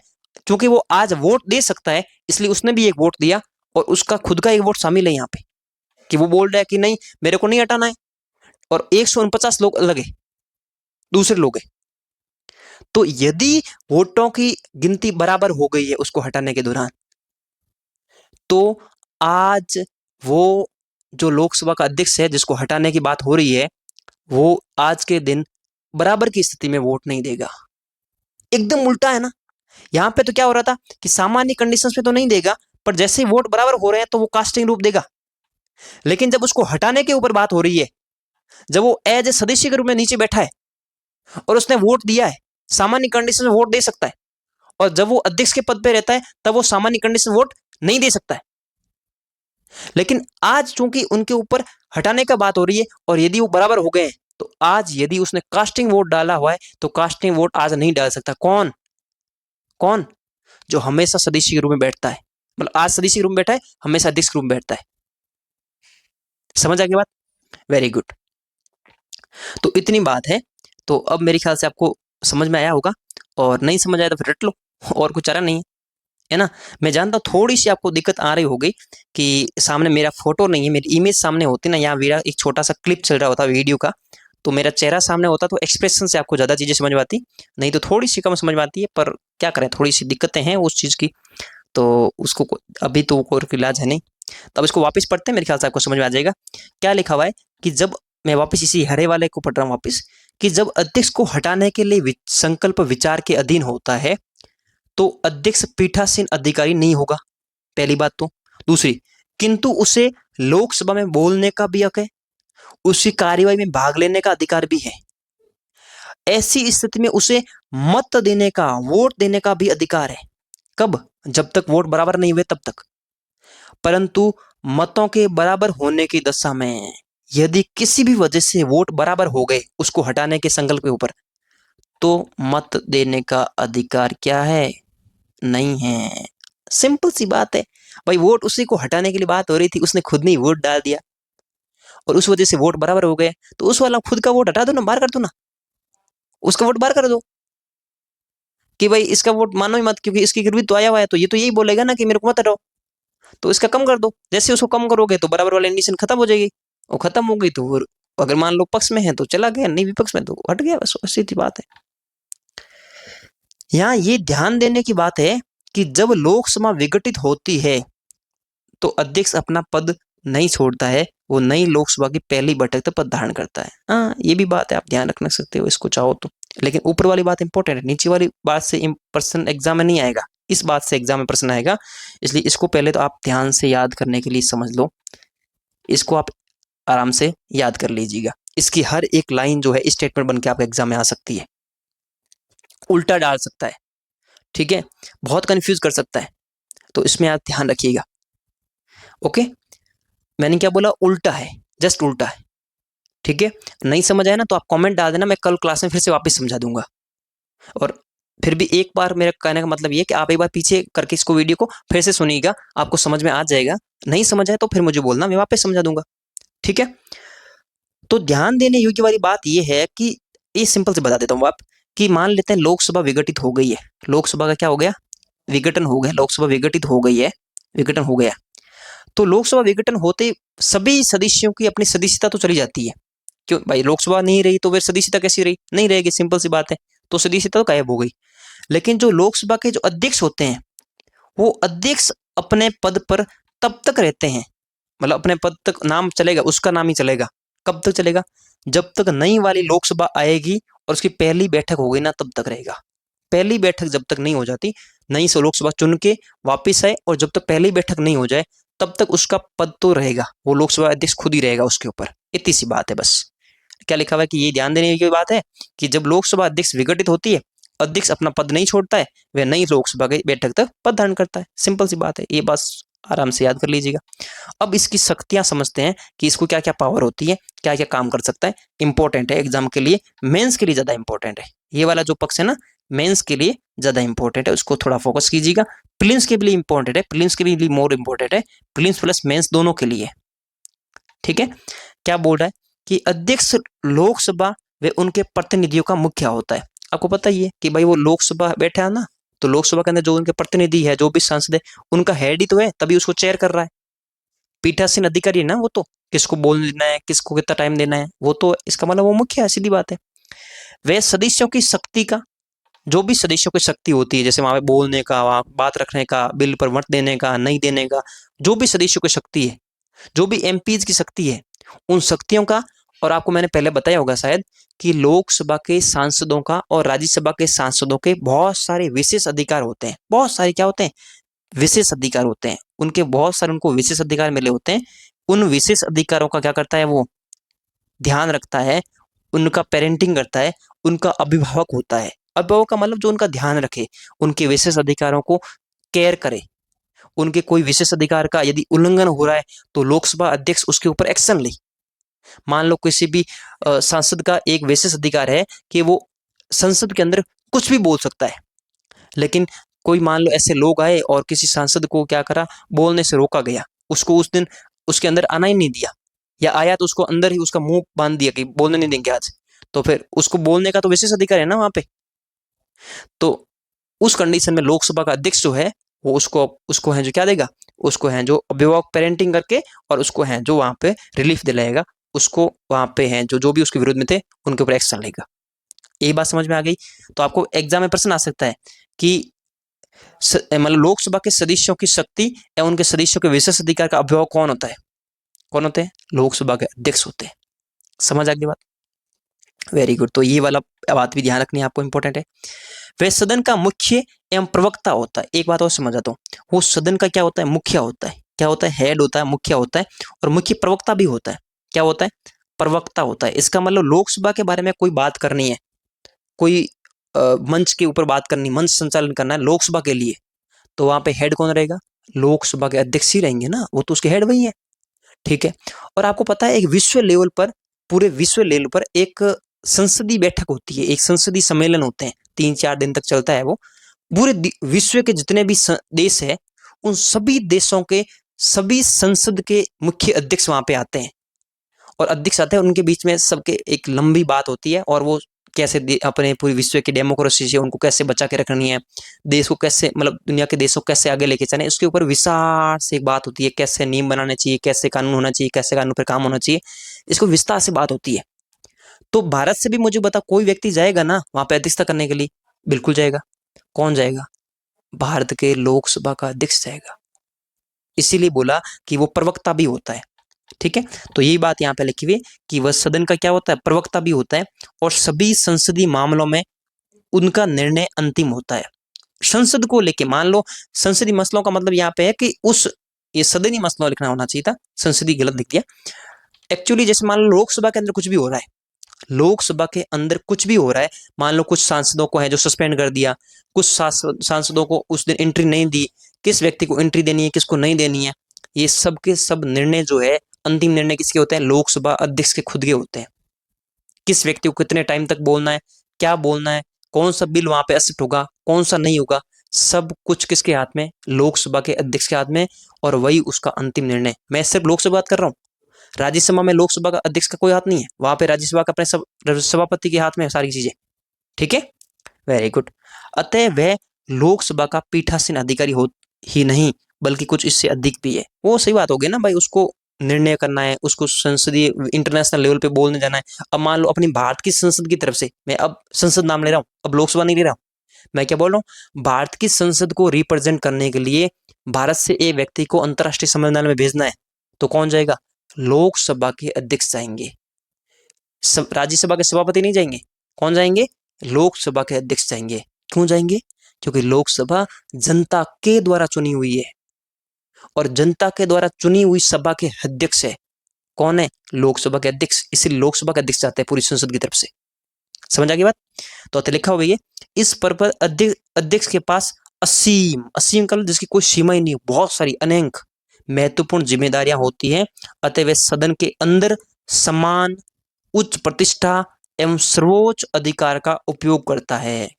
सम्मान का अधिकार भी होता है, प्रतिष्ठा का अधिकार भी होता है, और सर्वोच्च अधिकार का उपयोग भी करता है। कौन? लोकसभा के अध्यक्ष। तो ये भी इंपॉर्टेंट है, आप इसको भी ध्यान रखिएगा। अब आगे पढ़ते हैं। अब लोकसभा के अध्यक्ष को शक्ति कहां कहां से मिलती है, पावर कहां कहां से मिलता है? 3 स्रोत है। कितने स्रोत है? 3 स्रोत है। कौन कौन सा? आपको एक तो पता ही क्या, भारत का संविधान। कहां से? भारत के संविधान से। तो पहले ही तो जो इसको शक्ति देता है लोकसभा के अध्यक्ष को, वो कौन देता है? भारत का संविधान खुद देता है। दूसरा, उनका एक नियम बना हुआ जिसको बोलते हैं तथा लोकसभा की प्रक्रिया तथा संचालन, कार्य संचालन नियम। ये कानून है, लोकसभा के अंदर ही बना हुआ है, लोकसभा के लिए ही बना हुआ है, और उसका नाम क्या है? लोकसभा की प्रक्रिया तथा कार्य संचालन नियम।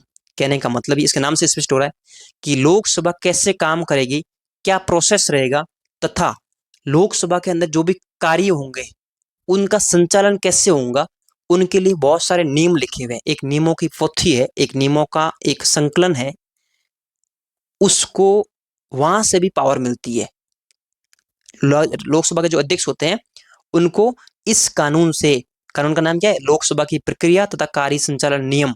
अब कार्य का संचालन कौन करता है? आप कहेंगे सर कार्य का संचालन तो जो हेडिंग होती है वो कौन करता है? लोकसभा के अध्यक्ष करते हैं।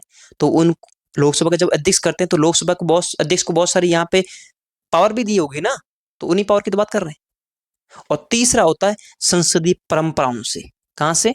संसदीय परंपराओं से। संसद में बहुत सारी परंपराएं होती है, बहुत सारी परंपराएं होती है संसदीय परंपराएं, कि पहले इस मामले में जब भी कोई डिसीजन आया था तो ऐसे लोकसभा अध्यक्ष ने ये वाला निर्णय किया था। तो वो कहीं लिखा हुआ नहीं है, बट संसद की परंपरा तो है ना, संसद के रिकॉर्ड में तो वो बात है ना, तो बस उसको भी वहां से भी शक्तियां मिलती है। तो 3 शक्ति के स्रोत हो गए। कौन कौन से? पहला तो आप हो गया भारत का संविधान। पहला क्या हो गया? पहला आपका हो गया भारत का संविधान। दूसरा हो गया लोकसभा की प्रक्रिया तथा कार्य संचालन नियम। तीसरा हो गया संसदीय परंपराएं। तीसरा क्या हो गया? संसदीय परंपराएं। ठीक है, अब अपन समझते हैं कि लोकसभा के जो अध्यक्ष होते हैं उनकी, अध्यक्ष की शक्तियां और उनके कर्तव्य क्या क्या होते हैं, उनके ऊपर बात कर लेते हैं। ठीक है, मोस्ट इंपॉर्टेंट है ये कार्य और नियम जो है ना, बहुत इंपॉर्टेंट है। ये मेंस के लिए बड़ा इंपॉर्टेंट है, आपको मैं अभी बोल देता हूँ, ये मेंस के लिए बहुत इंपॉर्टेंट टॉपिक है। ये सारी अध्यक्ष की शक्तियां और कर्तव्य सारे के सारे याद होने चाहिए, यूपीएससी में पूछ सकता है मेंस में। पहला तो होता है कि सदन की कार्यवाही और संचालन के लिए वह नियम विधि का क्या करता है? निर्वहन करता है। विधि का निर्माण नहीं करता है, विधि का निर्वहन करता है।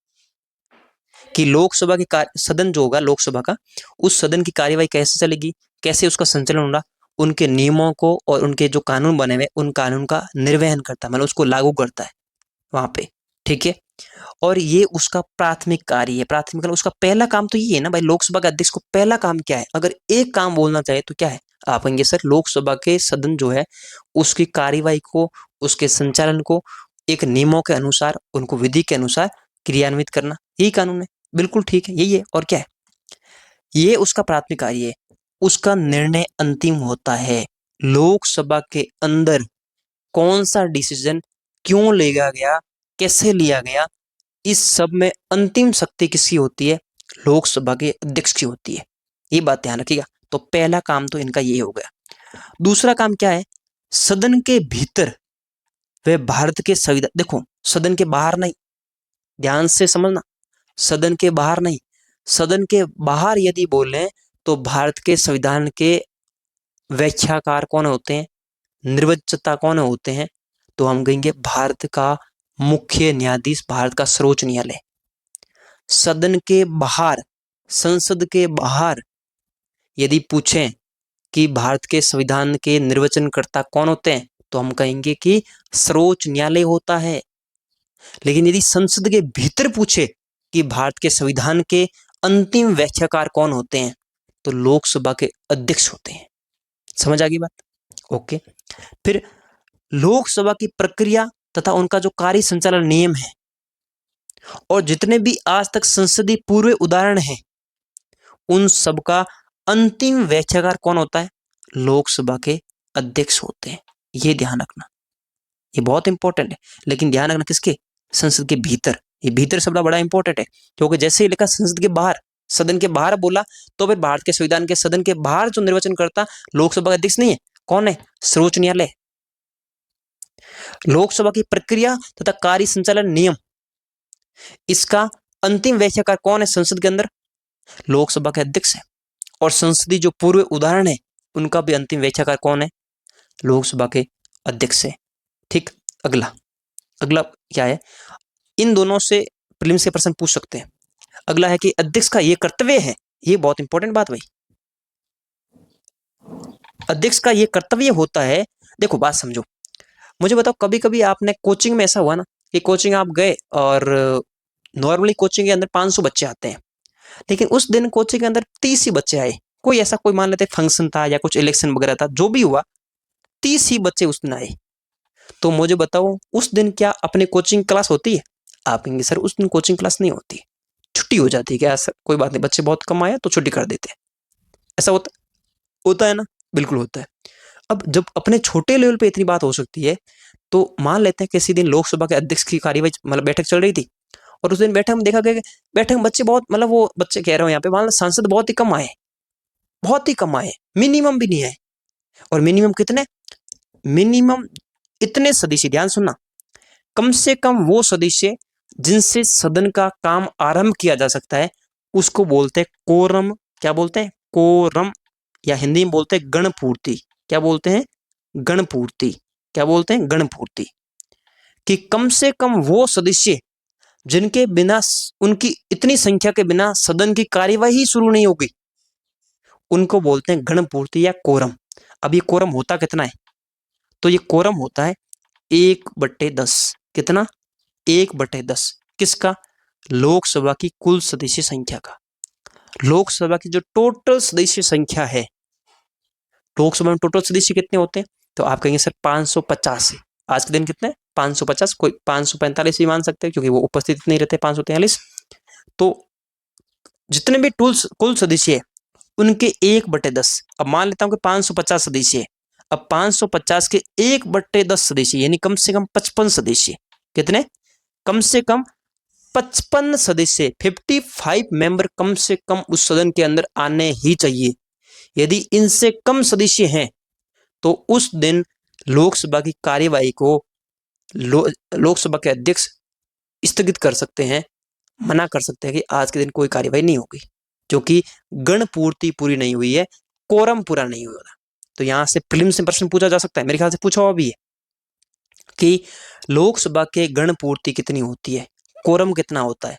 तो कोरम होता है 1/10। कितना होता है? 1/10। कितना? किसका? सदन की कुल सदस्य संख्या का 1/10। ठीक है। तो ये बात आपके मेरे ख्याल से समझ में आ गई होगी। तो इस बात को अपन इस पढ़ लेते हैं, क्या लिखा हुआ है देखो जरा। इसमें लिखा हुआ कि सदन का अध्यक्ष का ये कर्तव्य है कि गणपूर्ति यानी कोरम के अभाव में, कोरम के बिना सदन को स्थगित कर दे। क्या कर दे? स्थगित। सदन को सत्रावसित नहीं कर दे। सत्रावसित का मतलब सत्र का पूरा अवसान नहीं हो गया, सत्र नहीं खत्म हो गया, नहीं, स्थगित कर दे। अब स्थगन हो सकता है 2 घंटों का भी हो सकता है, ध्यान से समझना। स्थगन हो सकता है कि 2 दिन का हो, स्थगन हो सकता है कि 1 घंटे का हो, स्थगन हो सकता है कि 30 मिनट का ही हो, स्थगन हो सकता है कि 4 घंटे का हो, स्थगन कितने भी घंटों का हो सकता है, कितने भी दिनों का हो सकता है। मान लो उस दिन लोकसभा के अध्यक्ष को लगा कि कुछ एक अपना इंटरनेशनल कोई बैठक आई हुई है, उस वजह से सुबह के टाइम है जो, जैसे लोकसभा अध्यक्ष गए, देखा यार आज तो कोई आया ही नहीं है, मतलब 40 सदस्य आए, तो कार्यवाही तो शुरू नहीं हो सकती क्योंकि quorum पूरा होने के लिए कम से कम 55 सदस्य होने चाहिए। तो फिर पता चला, पूछा कि क्यों नहीं आए, तो बोला कि यार सर कोई एक पास में कोई अपने बहुत बड़े नेता थे, उनकी मृत्यु हो गई, उस वजह से वो नहीं आ पाए। तो फिर बोला कि मृत्यु से कितने बजे फ्री हो जाएंगे? तो बोला कि सर वो अपने आज 1 बजे तक वो फ्री हो जाएंगे। तो ऐसा करते हैं कि अपन के सदन को 1 बजे तक स्थगित कर देते हैं। तो बताओ मुझे 1 दिन के लिए हुआ कि कुछ घंटों के लिए हुआ? कुछ घंटों के लिए हुआ। तो कुछ स्थगन कितना भी हो सकता है, कई लोगों के बच्चों के दिमाग में होता है कि स्थगन का मतलब 1 दिन 2 दिन, कोई जरूर नहीं है, घंटों के लिए भी हो सकता है, मिनटों के लिए भी हो सकता है, स्थगन हो सकता है। ठीक है, ओके। और ये कितना? जब तक वो कर्ण पूर्ति कोरम पूरा नहीं हो जाए। समझ आ गई बात? तो ये वाली बात आप इंपॉर्टेंट है, तो इसको आप जरूर हाईलाइट कीजिए। और सदन की जैसे गणपूर्ति होती है, सदन की गणपूर्ति बैठक के लिए कितने सदस्य की आवश्यकता होती है? तो सदन की संख्या का 10वां भाग होना चाहिए। और आप है ना, इस 10वें भाग जो लिखा हुआ है यहाँ पे, इस 10वें भाग को थोड़ा सा चेंज करके लिखिए।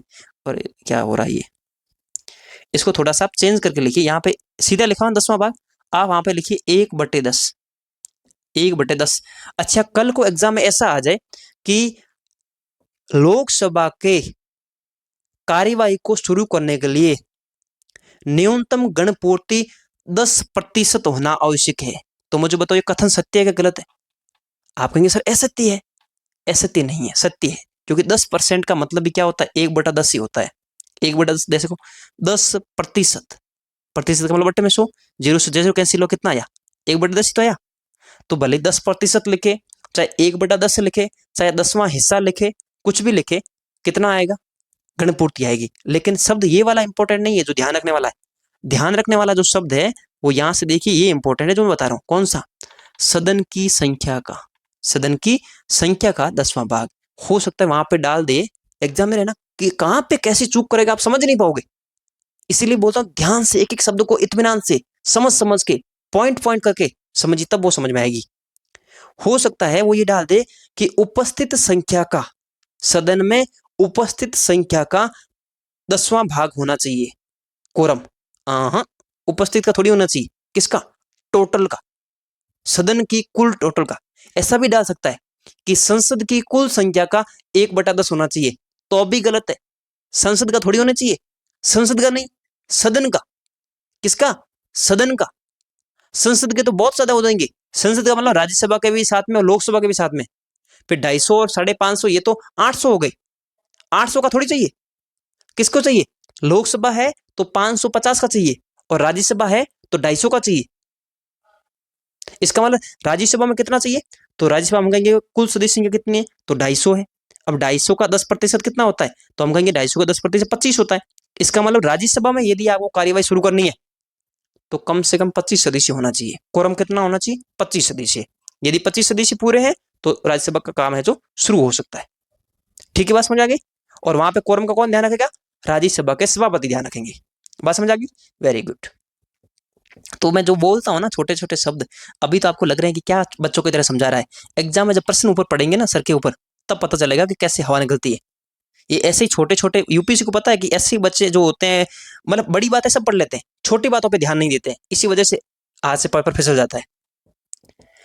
तो चौथा पॉइंट क्या है कि सामान्य स्थिति में मत नहीं देता। ये तो अपनी बात हो ही चुकी है ना कि जब अध्यक्ष, एकदम अध्यक्ष के ऊपर कोई संकल्प नहीं है अध्यक्ष को हटाने के लिए, अध्यक्ष अपनी एकदम अध्यक्षता कर रहा है, ढंग से बैठा है, तब मैंने क्या बताया था, तब वो सामान्य स्थिति में कोई वोट नहीं देता है। लेकिन यदि वोट बराबर हो गए हैं तो निर्णायक वोट वोट देता है। ठीक है। और फिर मैंने बोला था यदि मान लो उसी अध्यक्ष को हटाने की बात हो रही है तो पहली बात तो उस दिन वो अध्यक्ष नहीं रहेगा, वो अध्यक्ष से नीचे हट जाएगा, वहां पे कोई दूसरा बंदा बैठेगा। अब जो नीचे आके बैठा है उसको सामान्य स्थिति में वोट देने का हाल है, मतलब वोट दे सकता है, सामान्य स्थिति में वोट दे सकता है। आज के दिन जब वो अध्यक्ष के पद पर बैठा था तब नहीं दे सकता था, तब सामान्य स्थिति में नहीं दे सकता था, कास्टिंग वोट के टाइम देता था। लेकिन आज वो सामान्य स्थिति में नीचे आके बैठा हुआ है सदस्य के रूप में, तो वो सामान्य रूप से तो दे सकता है लेकिन कास्टिंग वोट के नहीं रूप में नहीं दे सकता। दो चीजों को डिफरेंट करके समझ लीजिएगा, और जिसको नहीं समझ आए मुझे मैसेज कर दीजिएगा, मैं आपको समझा दूंगा। ओके, तो देखो ये बात तो मैंने अपने समझाई हुई है कि सामान्य स्थिति में वोट नहीं देता है, परंतु बराबर की स्थिति में वह मत जरूर देता है। बराबर बराबर की स्थिति, मान लो वोटिंग दोनों के बराबर हो गई है, बिल के लोग जितने पक्ष में उतने विपक्ष में, अब बराबर कंडीशन है, तो वो अपना खुद का वोट देगा कास्टिंग वोट के रूप में, निर्णायक वोट के रूप में। दूसरे शब्दों में कहें तो यदि मुद्दे पर अगर सदन समान रूप से विभाजित हो जाती है, मतलब सदन में आधे सदन के लोग बोल रहे हैं कि पक्ष में है और आधे बोल रहे हैं विपक्ष में, तो समान रूप से विभाजित हो गया ना सदन, तो वे अपने मत का प्रयोग कर सकता है। ऐसे मत को बोलते हैं निर्णायक मत, इंग्लिश में बोलते हैं कास्टिंग वोट, कास्टिंग वोट बोलते हैं। और इसका तात्पर्य गतिरोध को समाप्त करना है। गतिरोध, गतिरोध का मतलब आपस में गतिरोध हो गया ना, कि दोनों की एकदम वोटिंग बराबर है, पक्ष में जितने, पक्ष में भी 200 विपक्ष में भी 200 एकदम बराबर। अब ये तो गतिरोध उत्पन्न हो गया, बिल तो आगे बढ़ ही नहीं रहा, तो गतिरोध को समाप्त करना है ना, इस बैरियर को हटाना है। बैरियर को हटाने के लिए लोकसभा अध्यक्ष बोलते हैं कि मेरा वोट पक्ष वालों में है, तो जैसे ही पक्ष वालों में दिया तो यहाँ पे कितने हो गए 201, इधर कितने रह गए 210, ये वाला जीत गया तो वोट पारित हो गया, मतलब बिल पारित हो गया। समझ गए बात। तो ये मैंने अभी यहाँ पे इंपॉर्टेंट लिखा नहीं है, बट यहाँ पे इंपॉर्टेंट आप ढंग से लिख लीजिए, मोस्ट मोस्ट इंपॉर्टेंट है ये वाला पॉइंट, एग्जाम में यहाँ से प्रश्न आते हैं स्टेटमेंट बन बन के। फिर अगला पांचवा क्या है, अध्यक्ष सदस्य के संसद के दोनों सदनों की संयुक्त बैठक की अध्यक्ष करता है। ये वाला यहां से यूपीएससी ने कितनी बारी प्रश्न पूछे, बहुत इंपॉर्टेंट है ये वाला पॉइंट, ये वाला पॉइंट बहुत इंपॉर्टेंट है बच्चों। में क्या बोल रहा हूं, अध्यक्ष जो होता है संसद के दोनों सदनों की संयुक्त बैठक की, कॉम्बाइन जॉइंट सीटिंग, कॉम्बाइन बैठक, संयुक्त बैठक, जॉइंट सीटिंग की अध्यक्षता करता है। कौन? जॉइंट शूटिंग होती क्या है? देखो पहले तो समझा देता हूँ, हालांकि अब पूरा डिटेल में आगे पढ़ना है, बस मैं सिंपल सी बात बताऊँ। मान लेते हैं कोई बिल आया, मान लेते हैं कोई बिल आया और बिल को पारित कर दिया, लोकसभा ने पारित कर दिया, या मान लेते राज्य कोई भी एक सदन ने पारित कर दिया और दूसरे सदन में भेज दिया, दूसरे पारित करके उसको कहाँ भेज दिया? दूसरे सदन में भेज दिया। अब दूसरा सदन न तो उस बिल को खारिज कर रहा है, न तो उस बिल को पारित कर रहा है, न खारिज कर रहा है और न ही पारित कर रहा है, और न ही उसको पुनर्विचार के लिए वापस सदन के पास भेज में रहा है। कुछ भी नहीं करा, पास में ले जाकर रख दिया, उसके ऊपर कोई चर्चा ही नहीं कर रहा है। और 6 महीने हो चुके हैं, कम से कम 6 महीने हो चुके हैं, उस बिल के ऊपर कोई एक्शन ही नहीं लिया। तो इसको बोलते हैं कि अब दोनों सदनों के बीच में गतिरोध पैदा हो गया है। दोनों सदनों के बीच में क्या हो गया है? गतिरोध पैदा हो गया है। तो इस स्थिति में ध्यान से सुनिएगा, मेरे हर शब्द से एग्जाम प्रश्न है और पहले पूछ चुका है। इस स्थिति में, इस गतिरोध की स्थिति में राष्ट्रपति, कौन? राष्ट्रपति संयुक्त बैठक को बुलाता है। क्या बुलाता है? संयुक्त बैठक बुला सकता है। संयुक्त बैठक का मतलब दोनों सदनों के साथ में ज्वाइंट सीटिंग होगी। राज्यसभा भी के सदस्य भी सारे उसी दिन एक ही हॉल में आएंगे, जो कॉमन हॉल होता है ना, जो कॉमन हॉल होता है संसद के अंदर, वहां पे आएंगे। राज्यसभा के सदस्य भी आएंगे सारे के सारे, और लोकसभा के सदस्य भी सारे के सारे आएंगे, पूरे वहां पे आएंगे। और फिर आज के दिन अध्यक्षता कौन करेगा? नॉर्मली तो राज्यसभा की कौन करता है? तो आप कहेंगे सभापति करता है। लोकसभा की कौन करता है? लोकसभा अध्यक्ष करता है। लेकिन आज चूंकि दोनों ज्वाइंट सीटिंग के रूप में बैठे हैं, दोनों साथ में बैठे हैं, तो आज अध्यक्षता कौन करेगा? आज करेगा लोकसभा का अध्यक्ष। कौन करेगा? लोकसभा का अध्यक्ष करेगा। आप कहेंगे लोकसभा का अध्यक्ष सर क्यों करेगा, ये भेदभाव क्यों? क्योंकि लोकसभा का अध्यक्ष चुनी हुई जनता के द्वारा, लोगों के द्वारा चुनी गई सदन का अध्यक्ष है। लोकसभा के अंदर जितने भी सदस्य बैठे हैं ना, वो सारे के सारे जनता ने खुद ने चुन के भेजे हैं, उनका अध्यक्ष है।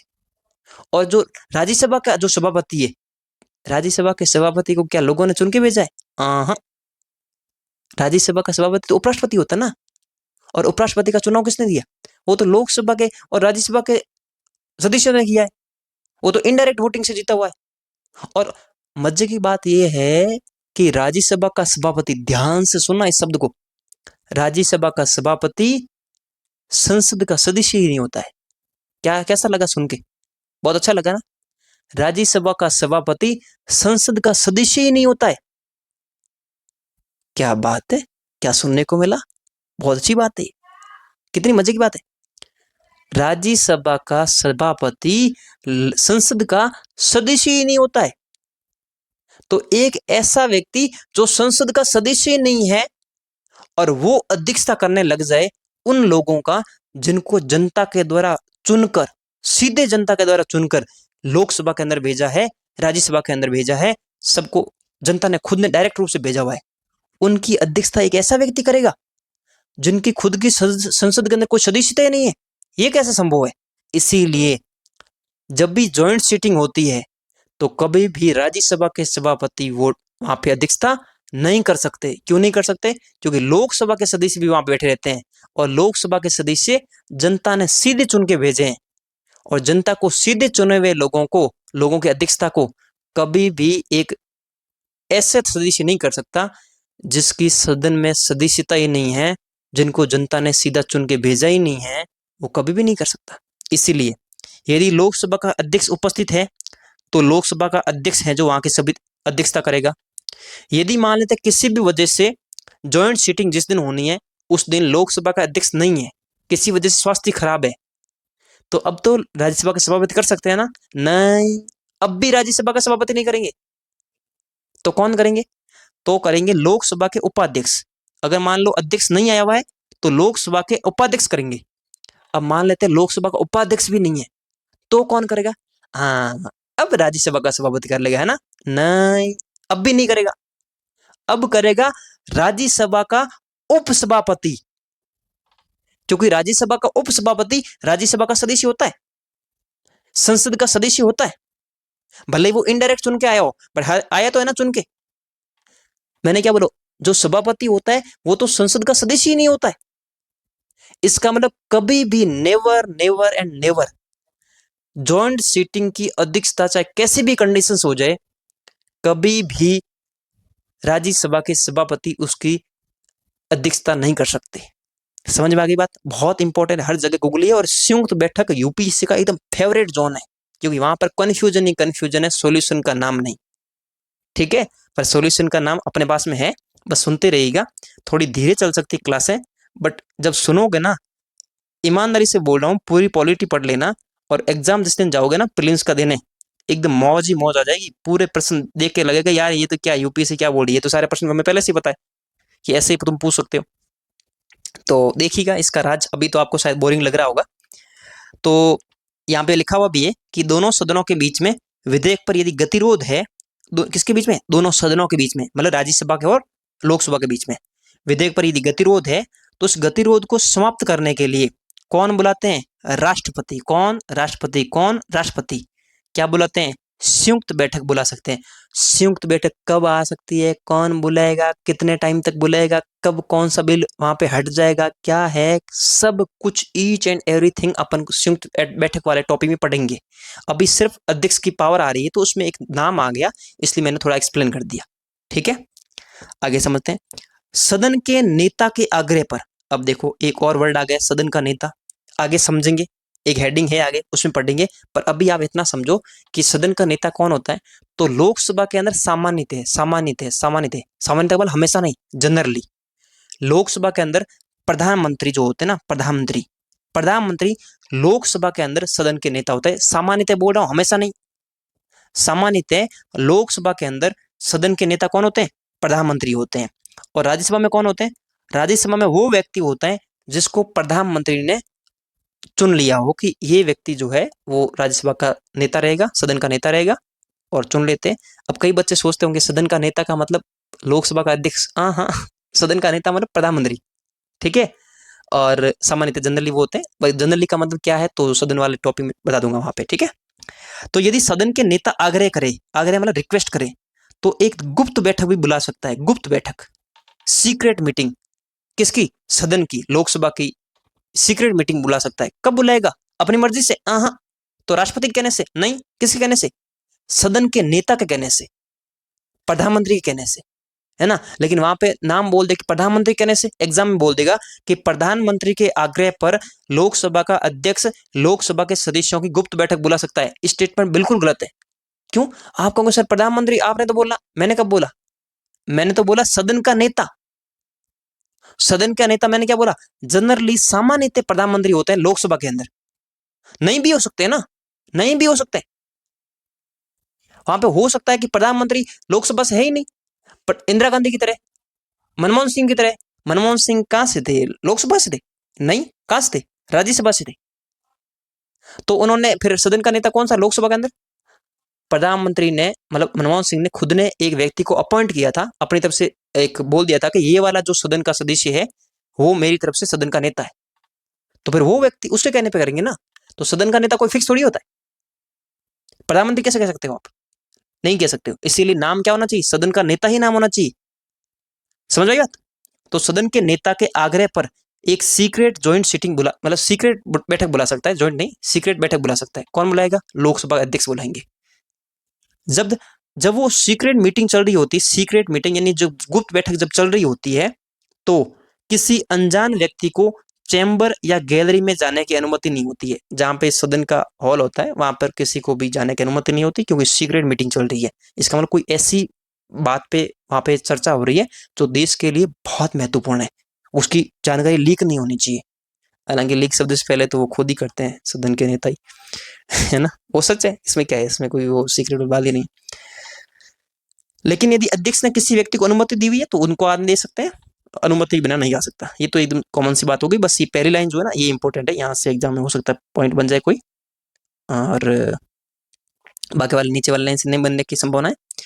और अगला पॉइंट क्या है? अगला है अध्यक्ष ये तय करता है कि विधेयक है, धन विधेयक है कि नहीं। हाँ बिल्कुल, ये भी पावर है, बहुत इंपॉर्टेंट है, ये मोस्ट इंपॉर्टेंट है, मतलब most most most important point है। यहाँ से यूपीएससी ने प्रश्न पूछे कि कोई भी विधेयक धन विधेयक है या नहीं है, मनी बिल है कि नहीं है। मनी बिल क्या होता है, कैसे नहीं होता, सब आगे पढ़ेंगे।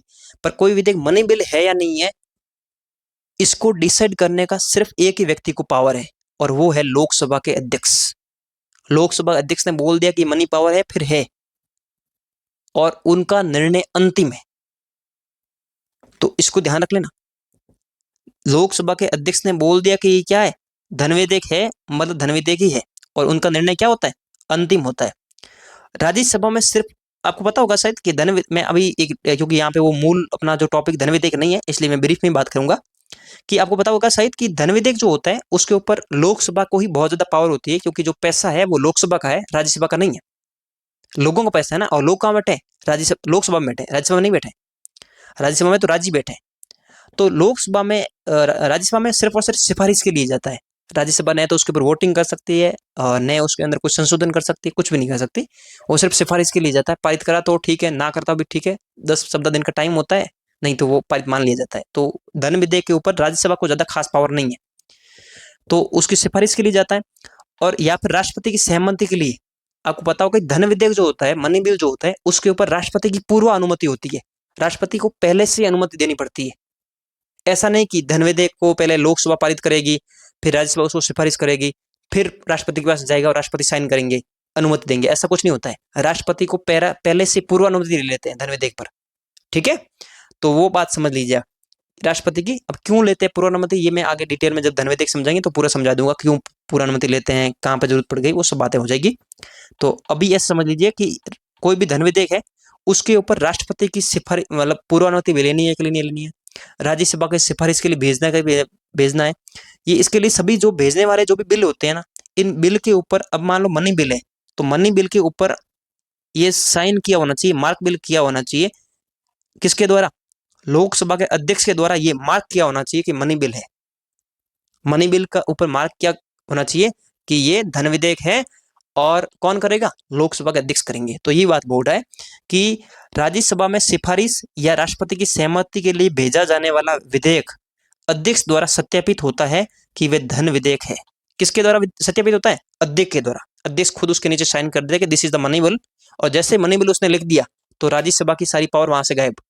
राज्यसभा सिर्फ और सिर्फ सिफारिश कर सकती है, बस, बाकी कुछ नहीं।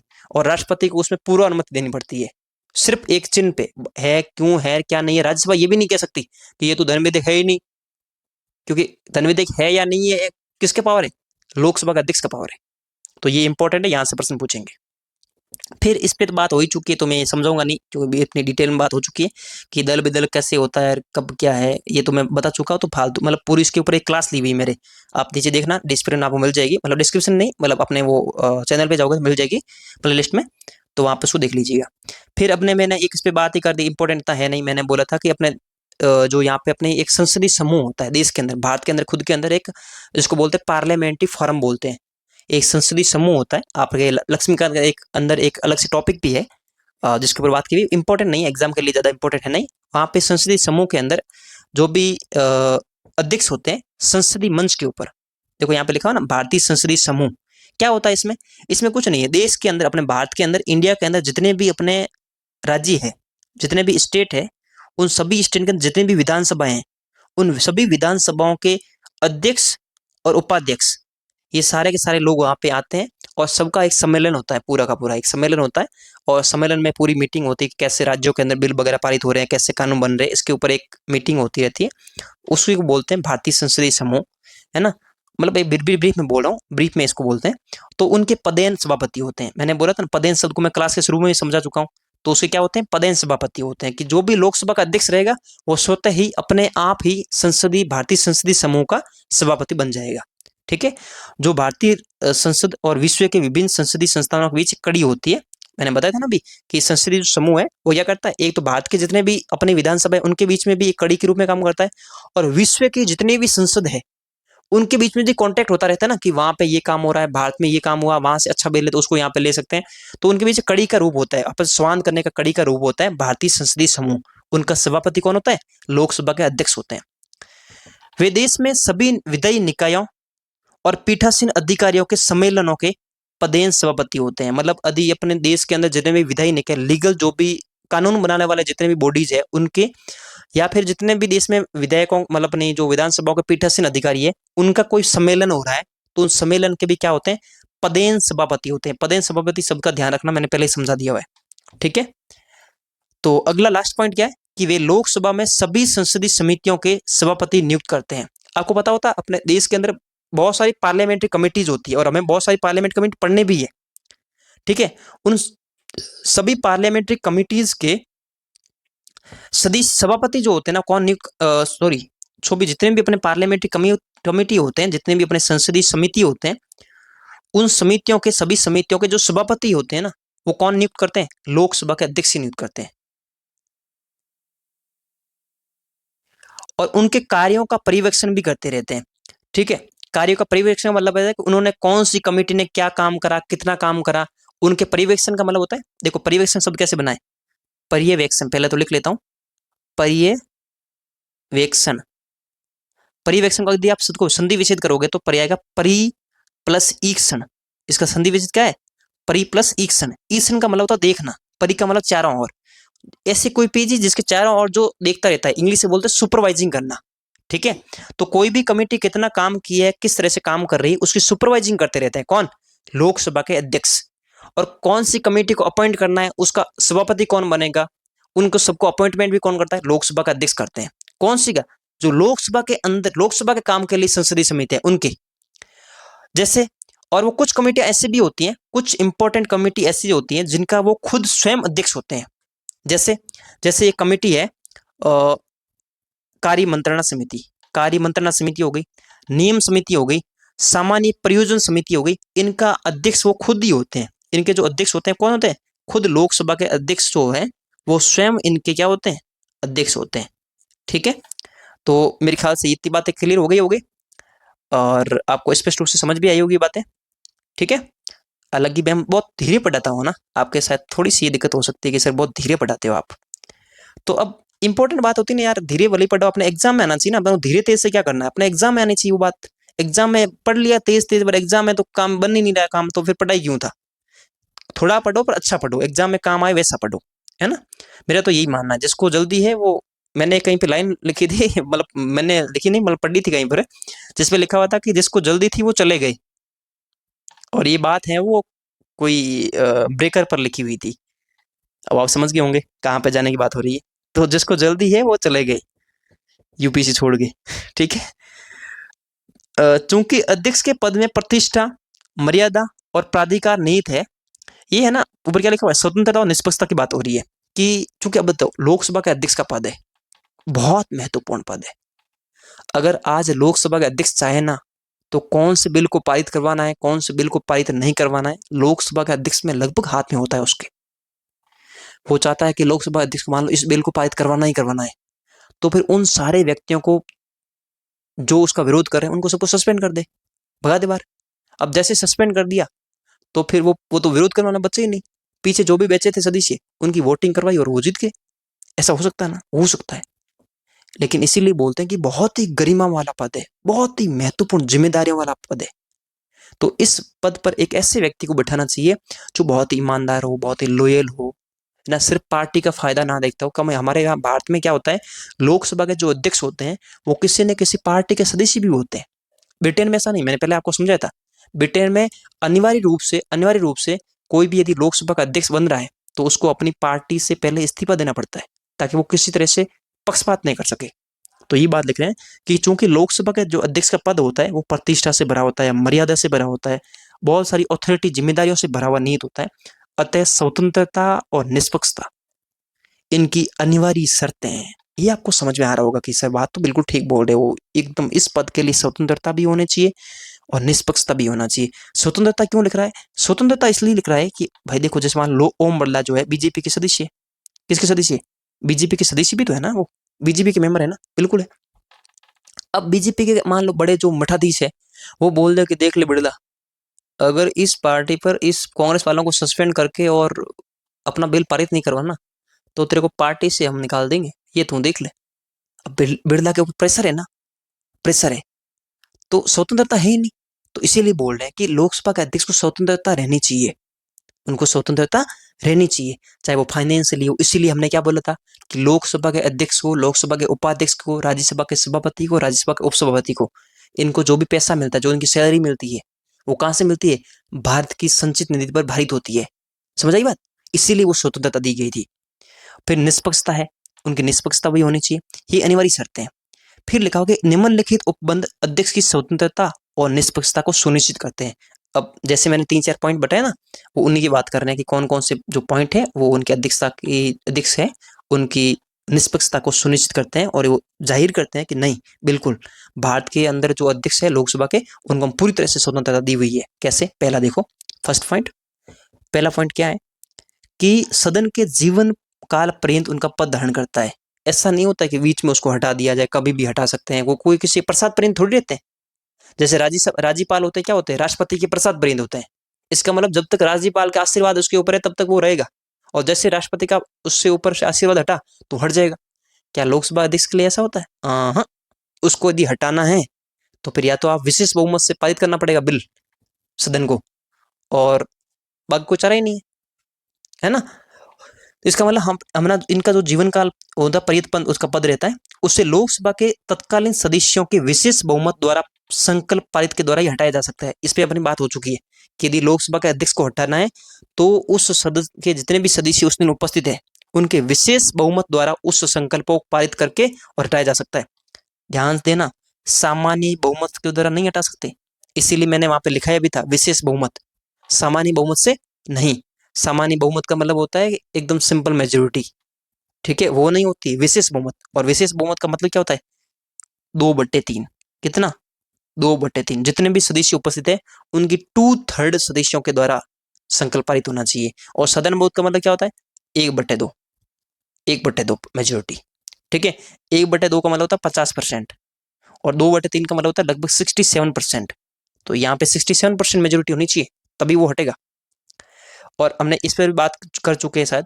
हाँ, एक तो मैंने आपको बोला था कि यदि किसी लोकसभा के अध्यक्ष को हटाना है तो कम से कम 14 दिन पहले उनको इन्फॉर्म करना पड़ेगा ना।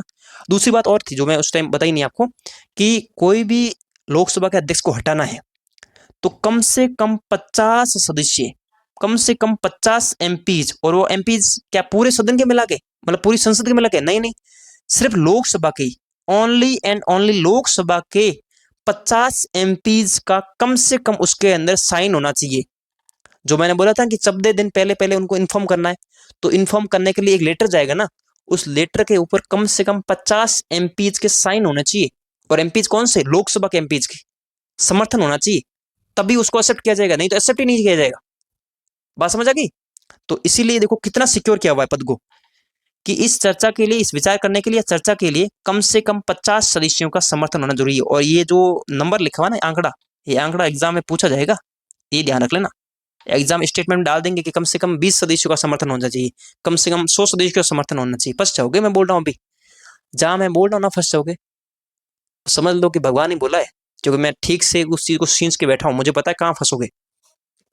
अगला तो अपनी बात हो ही चुकी, इंपॉर्टेंट है बट चूंकि बात हो चुकी है तो मैं फिर से बात नहीं करूंगा, कि उनके जो वेतन और भत्ते होते हैं वो संसद द्वारा निर्धारित होते हैं, संसद डिसाइड करती है।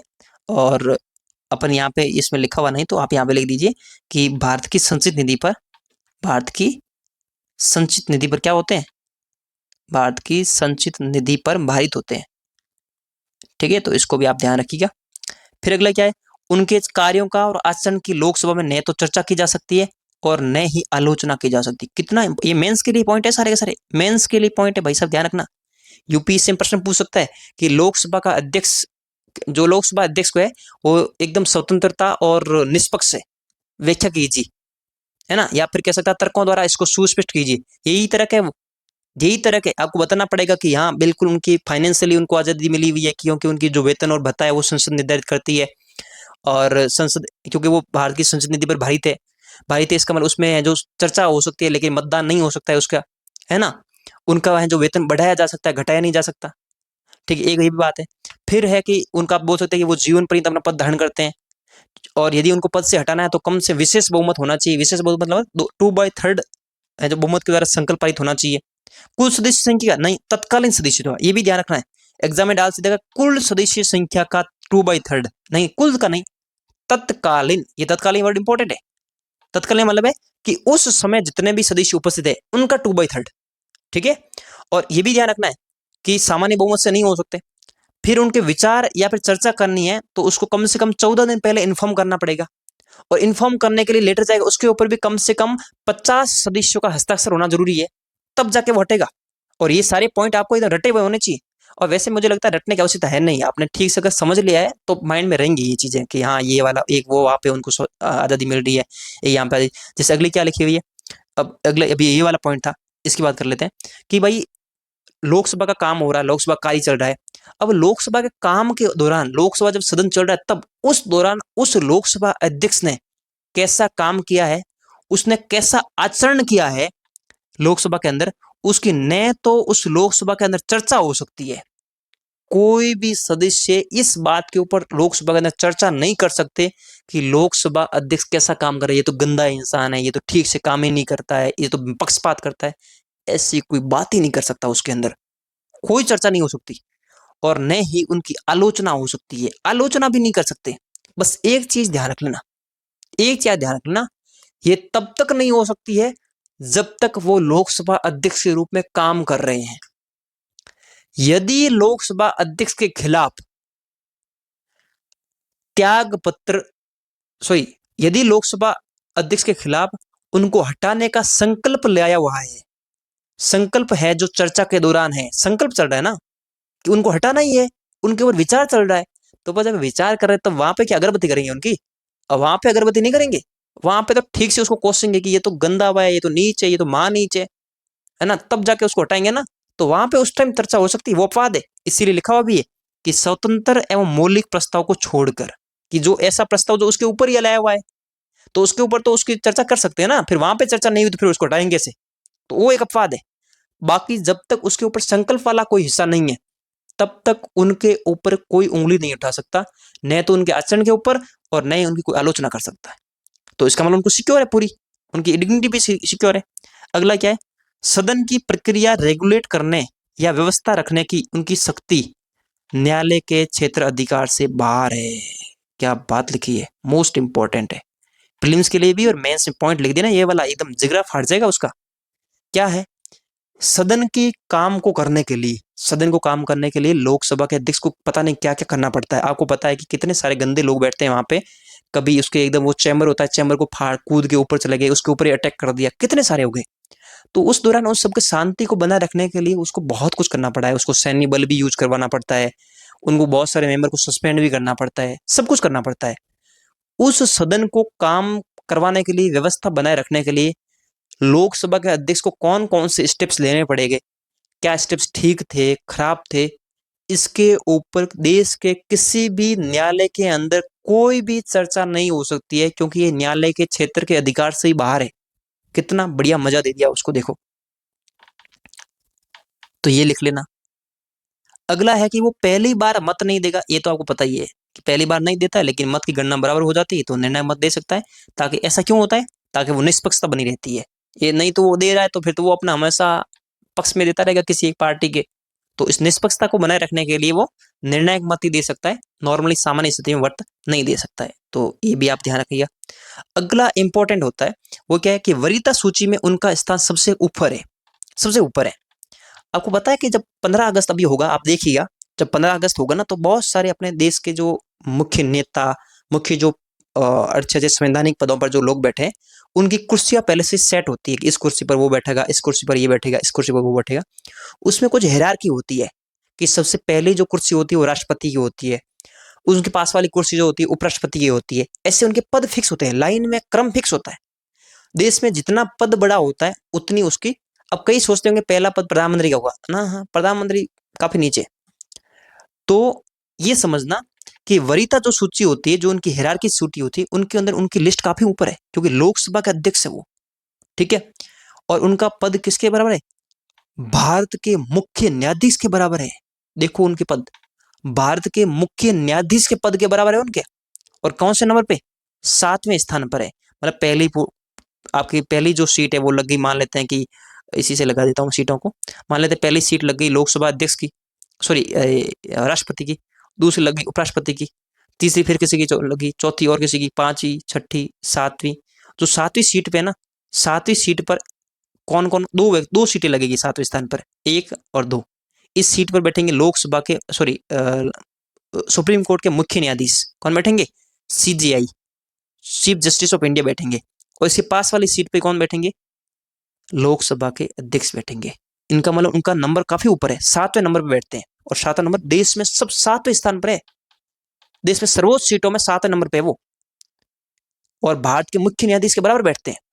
और यदि प्रधानमंत्री को छोड़ दें और उप प्रधानमंत्री को छोड़ दें, उनके अलावा जितने भी मंत्री होते हैं, चाहे वो गृह मंत्री हो, चाहे वो रक्षा मंत्री क्यों ना हो, उन सबसे ऊपर पोस्ट होती है उनकी। ये ध्यान रखिएगा। तो लिखा हुआ भी है देखो कि प्रधानमंत्री या उप प्रधानमंत्री को छोड़कर सभी कैबिनेट मंत्रियों से भी ऊपर है। इसका मतलब गृह मंत्री जो अमित शाह है, इनके नीचे कोई सीट बैठेगी 8, 9, 10 से 11 नंबर पे, वहां पे बैठेंगे वो। लेकिन सबसे पहले कौन बैठेंगे? भारत के राष्ट्रपति, फिर उपराष्ट्रपति, फिर 2-4 पद और है, मतलब प्रधानमंत्री का पद भी मेरे ख्याल से यहाँ कहीं आता है। और उसके बाद में जो 7वें स्थान पर बैठते हैं कौन? लोकसभा के अध्यक्ष बैठते हैं। ठीक है।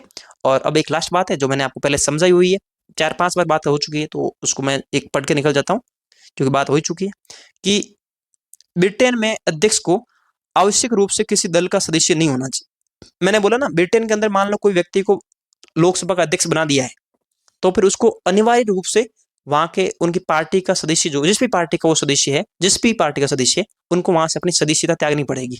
भारत में ऐसा नहीं होता है। ऐसी परंपरा है कि अध्यक्ष को अपने दल से त्याग पत्र देना पड़ता है। कहां पे? ये ब्रिटेन की बात हो रही है। ब्रिटेन में कोई व्यक्ति यदि अध्यक्ष बन गया तो उसको पार्टी से अपना त्याग पत्र देना पड़ता है, और वे राजनीतिक रूप से निष्पक्ष रहता है, क्योंकि अब पार्टी से उसने इस्तीफा ही दे दिया तो वो किसी पार्टी का सदस्य नहीं रहा, तो फिर वो निष्पक्ष रूप से अपना काम चलाएगा। ऐसी स्वस्थ परंपरा भारत में नहीं है, क्योंकि यहाँ अध्यक्ष अपने दल की सदस्यता नहीं त्यागता है। भारत में ऐसा थोड़ी है। तो आप क्या कर सकते हो, अगर प्रीलिम्स में ऐसा प्रश्न आए तो फिर लिख सकते हो, लेकिन ये नहीं मान लेते ये वाला प्रश्न आपके मेंस में आया हुआ है, मेंस में मान ले आया हुआ है कि लोकसभा के अध्यक्ष की निष्पक्षता को सुनिश्चित करने के लिए और कुछ सुझाव बताइए, तो उस सुझाव में आप ये डाल सकते हो कि भारत के अंदर एक ऐसी व्यवस्था होनी चाहिए जिसके अंदर लोकसभा के अध्यक्ष को ब्रिटेन की ही तरह अपने अध्यक्ष पद पर बैठने के दौरान उसको अपने दल से क्या कर देना चाहिए? त्याग पत्र दे देना चाहिए, ताकि उसकी जो शक्ति है वो निष्पक्ष रूप से यूज की जा सके। तो ये वाला पॉइंट आप सुझाव के रूप में डाल सकते हो। कहाँ पे? मेंस के अंदर। ठीक है, तो मैंने बता दिया इसको कहाँ यूज करना है। बाकी जो जो मैंने इंपॉर्टेंट बोला है उसको आप प्लीज ध्यान से पढ़ लीजिएगा। एग्जाम के लिए मैं बोलता हूँ कि इंपॉर्टेंट है, तो प्लीज आप उस बात को गौर कीजिए। और तो मैं क्या बोल सकता हूँ, देखो बात मानोगे तो एग्जाम में फायदा होगा, और नहीं मानोगे तो फिर दुख होगा। कल से अपन लोकसभा का उपाध्यक्ष पढ़ते हैं, और कल लोकसभा उपाध्यक्ष पढ़ेंगे, और कोशिश करेंगे कि अपन उसमें है जो राज्यसभा का सभापति पढ़ लें, और राज्यसभा का उपसभापति पहुंचने की कोशिश करेंगे। ठीक है। और हो सकता है कि राज्यसभा के सभापति को वहां से हम थोड़ा सा ड्रॉप आउट कर सकते हैं, क्योंकि राज्यसभा का सभापति कौन होता है? उपराष्ट्रपति होता है। राज्यसभा के, ध्यान से देखना, राज्यसभा के जो सभापति होते हैं वो कौन होते हैं? राज्यसभा के सभापति उपराष्ट्रपति स्वयं होते हैं। और कौन होते हैं? तो हम हो सकता है यहाँ पे इसको स्किप कर दें, यहाँ पे सभापति को पढ़े ही ना, उपराष्ट्रपति वाले टॉपिक में ही पढ़ लेंगे इनको। ठीक है, तो वो तय कर लेंगे, देख लेंगे क्या करना है, और उसके बाद में पढ़ेंगे नेक्स्ट वाला। तो मेरे ख्याल से जितना भी समझ आ रहा होगा, ढंग से ही समझ आ रहा होगा। ठीक है, तो आज के लिए इतना बहुत है, एंड रिवीजन करते रहिए, पढ़ते रहिए। Have a nice day. Thank you. Bye bye.